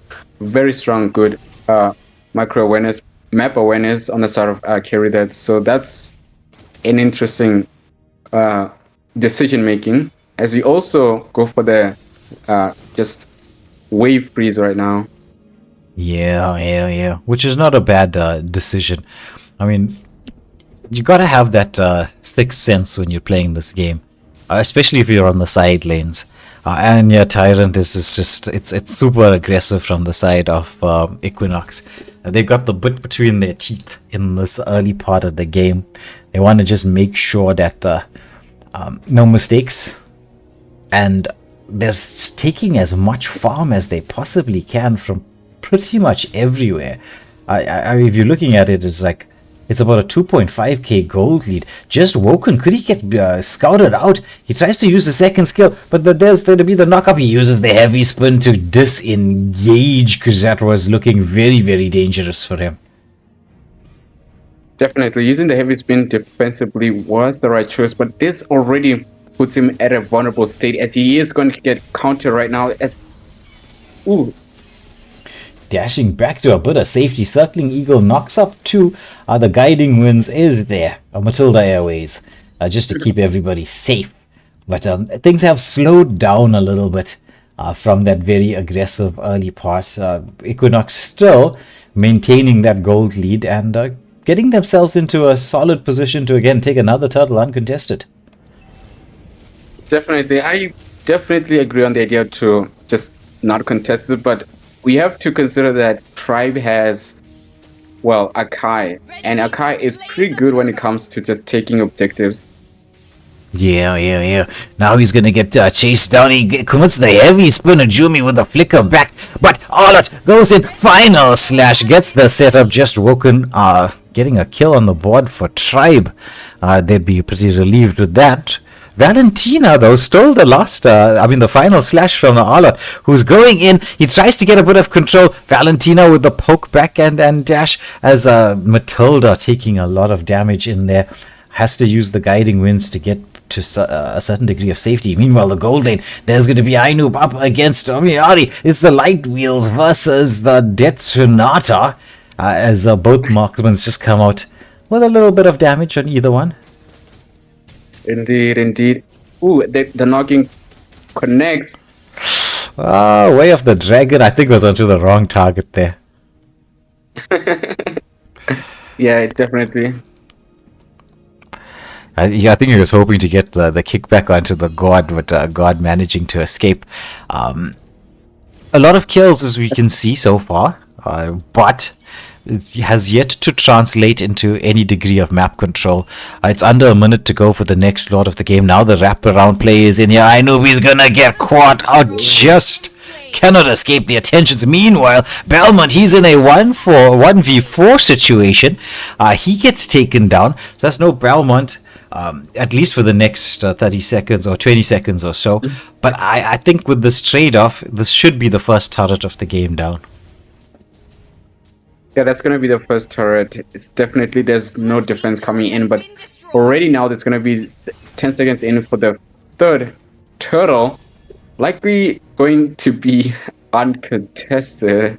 Again, it's pretty ironic to see this, because Akai as a unit, perfect for taking objective, but right now the opposition lineup on the side of Equinox, they have a strong offensive power, so he has to just concede the turtle. Yeah, I think that was based on if they went for the Matilda pick, you needed to have not an assassin fighter on the XP lane. There's the dive in, the knock up, the lethal counter coming in from Belmont as they execute the Arlott. It's a trade of turrets though, top for bot, and potentially mid. At least some damage onto the mid.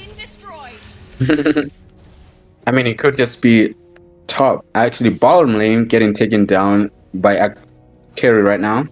Yeah. I mean, she did use the light wheels, right? But Belmont with the zoning, just making sure. Oh, but the flicker final slash comes in. They managed to get the carry, but carry escapes. But however, Kai with the savvy spin comes through, gets the killing spree onto the carry, and then Iron Noob securing another kill. But it's 2 for the mid lane turret. I don't know, which would you take, the 2 kills or the mid lane turret? I mean, I think the 2 kills, it's definitely the gold. We definitely need gold so far. Like, Tribe essentially needs to just recuperate. They are on a 4k gold deficit. They have to find some way to actually just farm in, because like the longer this match goes, they have to find some angle to essentially recuperate, because like additionally on the opposition there is a carry, and carry also just gets stronger as the whole match progresses. Yeah. I mean, they're keeping the kill count fairly even, like they did in the first game.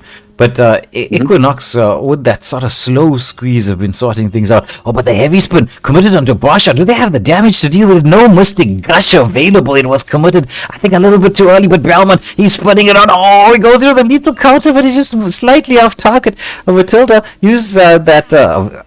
but Valentino with a stolen heavy spin out into the back line, but he's gonna get controlled up, and all of this action happening as the Lord is up and running. I know he's gonna get chased down. He tries to reposition, but Rekogan says, "Thank you very much. I'm gonna get that pick-off kill." And this should be Holy Shield as well. This is a big play coming through from the side of Equinox. Double Holy Shield and the Lord. Caddy coming across to help Pasha, because Al is like, bro, I'm a tank. I can't take this. This Lord hurts.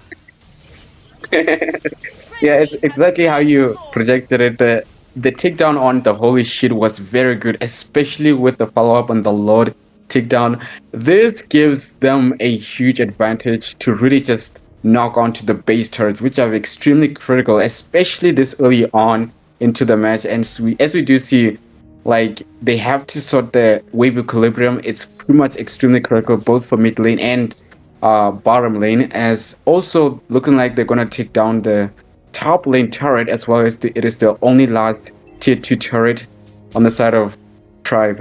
Yeah. This is a nice wraparound play coming through. Akai, he's taking his blue buff. Is he gonna get caught out here? He's gonna have to try to quit the heavy spin to escape, which he does. He gets a knockback. To Cho into the turret. Oh, the final slash catches 3. What a final slash coming from the Hollow. He's trying to dive through all of this, but the lethal counter coming in from Belmont keeps the team alive, executes in there. The Lord making his way into the base. They want to try and take down another tier 3 turret if it's possible, but with the defensive capabilities here of Tribe, they survive just for the most part. Skin of the teeth for a little bit here. Definitely, they only managed to take down the mid-tier base turret, so it's giving them some significant decent advantage, because like they did not lose all the base turret, but the critical mid base turret is in a sense very vital, because it's heavily focused the most. I mean, this essentially means like the next Cho coming in. Yeah, there's Basha with the wraparound turtle poison, but the way of the dragon being committed, they take out Baryon as Akai trying to spin back to safety. Cho is into the base, just baiting out some skills. I'm very impressed with Hijumi on this show. The show has been just an absolute menace so far. Yeah, 100%. I mean, he's got I'm saying 100% is like quite literally, he's got 100% team fight but participation. Really? Yeah. Well, he does. 10 kills on the board. He's 2, 1, and 8. I see it. This show has been an absolute menace. Yeah, he has. I mean, this is a very, very MVP-worthy performance on this show. He's been baiting out skills beautifully, landing the way of the dragon and your tyrant that that final slash was legendary. That was what a final slash. It's just the lethal counter was there. Now the side of Equinox, they're doing the best they can, or which is fantastic anyway, which way, at zoning, just as the Lord will be up in the next couple of seconds. Honestly, I do commend the map control. It's pretty spot on so far. They got all the top minions so that they can cleanly take down the Lord. This really just gives them a decent advantage. That zoning out, the zoning is very good there. They managed to secure the Lord. So if they plan this well, if they get the wave equilibrium spot on, they have a strong angle to end this match. That's true, and the preparation is on point as well, because Valentina has stolen the heavy spin. So just in case they did try to contest for the Lord, it'll be heavy spin up against heavy spin. Wait, which one wins? Like, if the heavy spin is committed on another heavy spin, which one will push the other one? I actually have never seen this. We need to go and check. Yes. It's one of those questions that need answers. Exactly. Somebody needs to go and check this. Now, so far, Tribe have been doing a decent job of disrupting the wave equilibrium. But look at this from the show once more. The way of the dragon is in there. But the Mystic Gush onto everybody. Heavy spin, stolen heavy spin. Cho somehow survives this. The options here to lock onto the base. But it's good to be Carrie, who is just focusing hard. She wants to get the lock on the Nexus is so low, and Carrie is just dancing around, secures that, and it's going to be 2-0 in favor of Equinox. But I mean, Tribe, just like the previous teams, they put up a strong fight.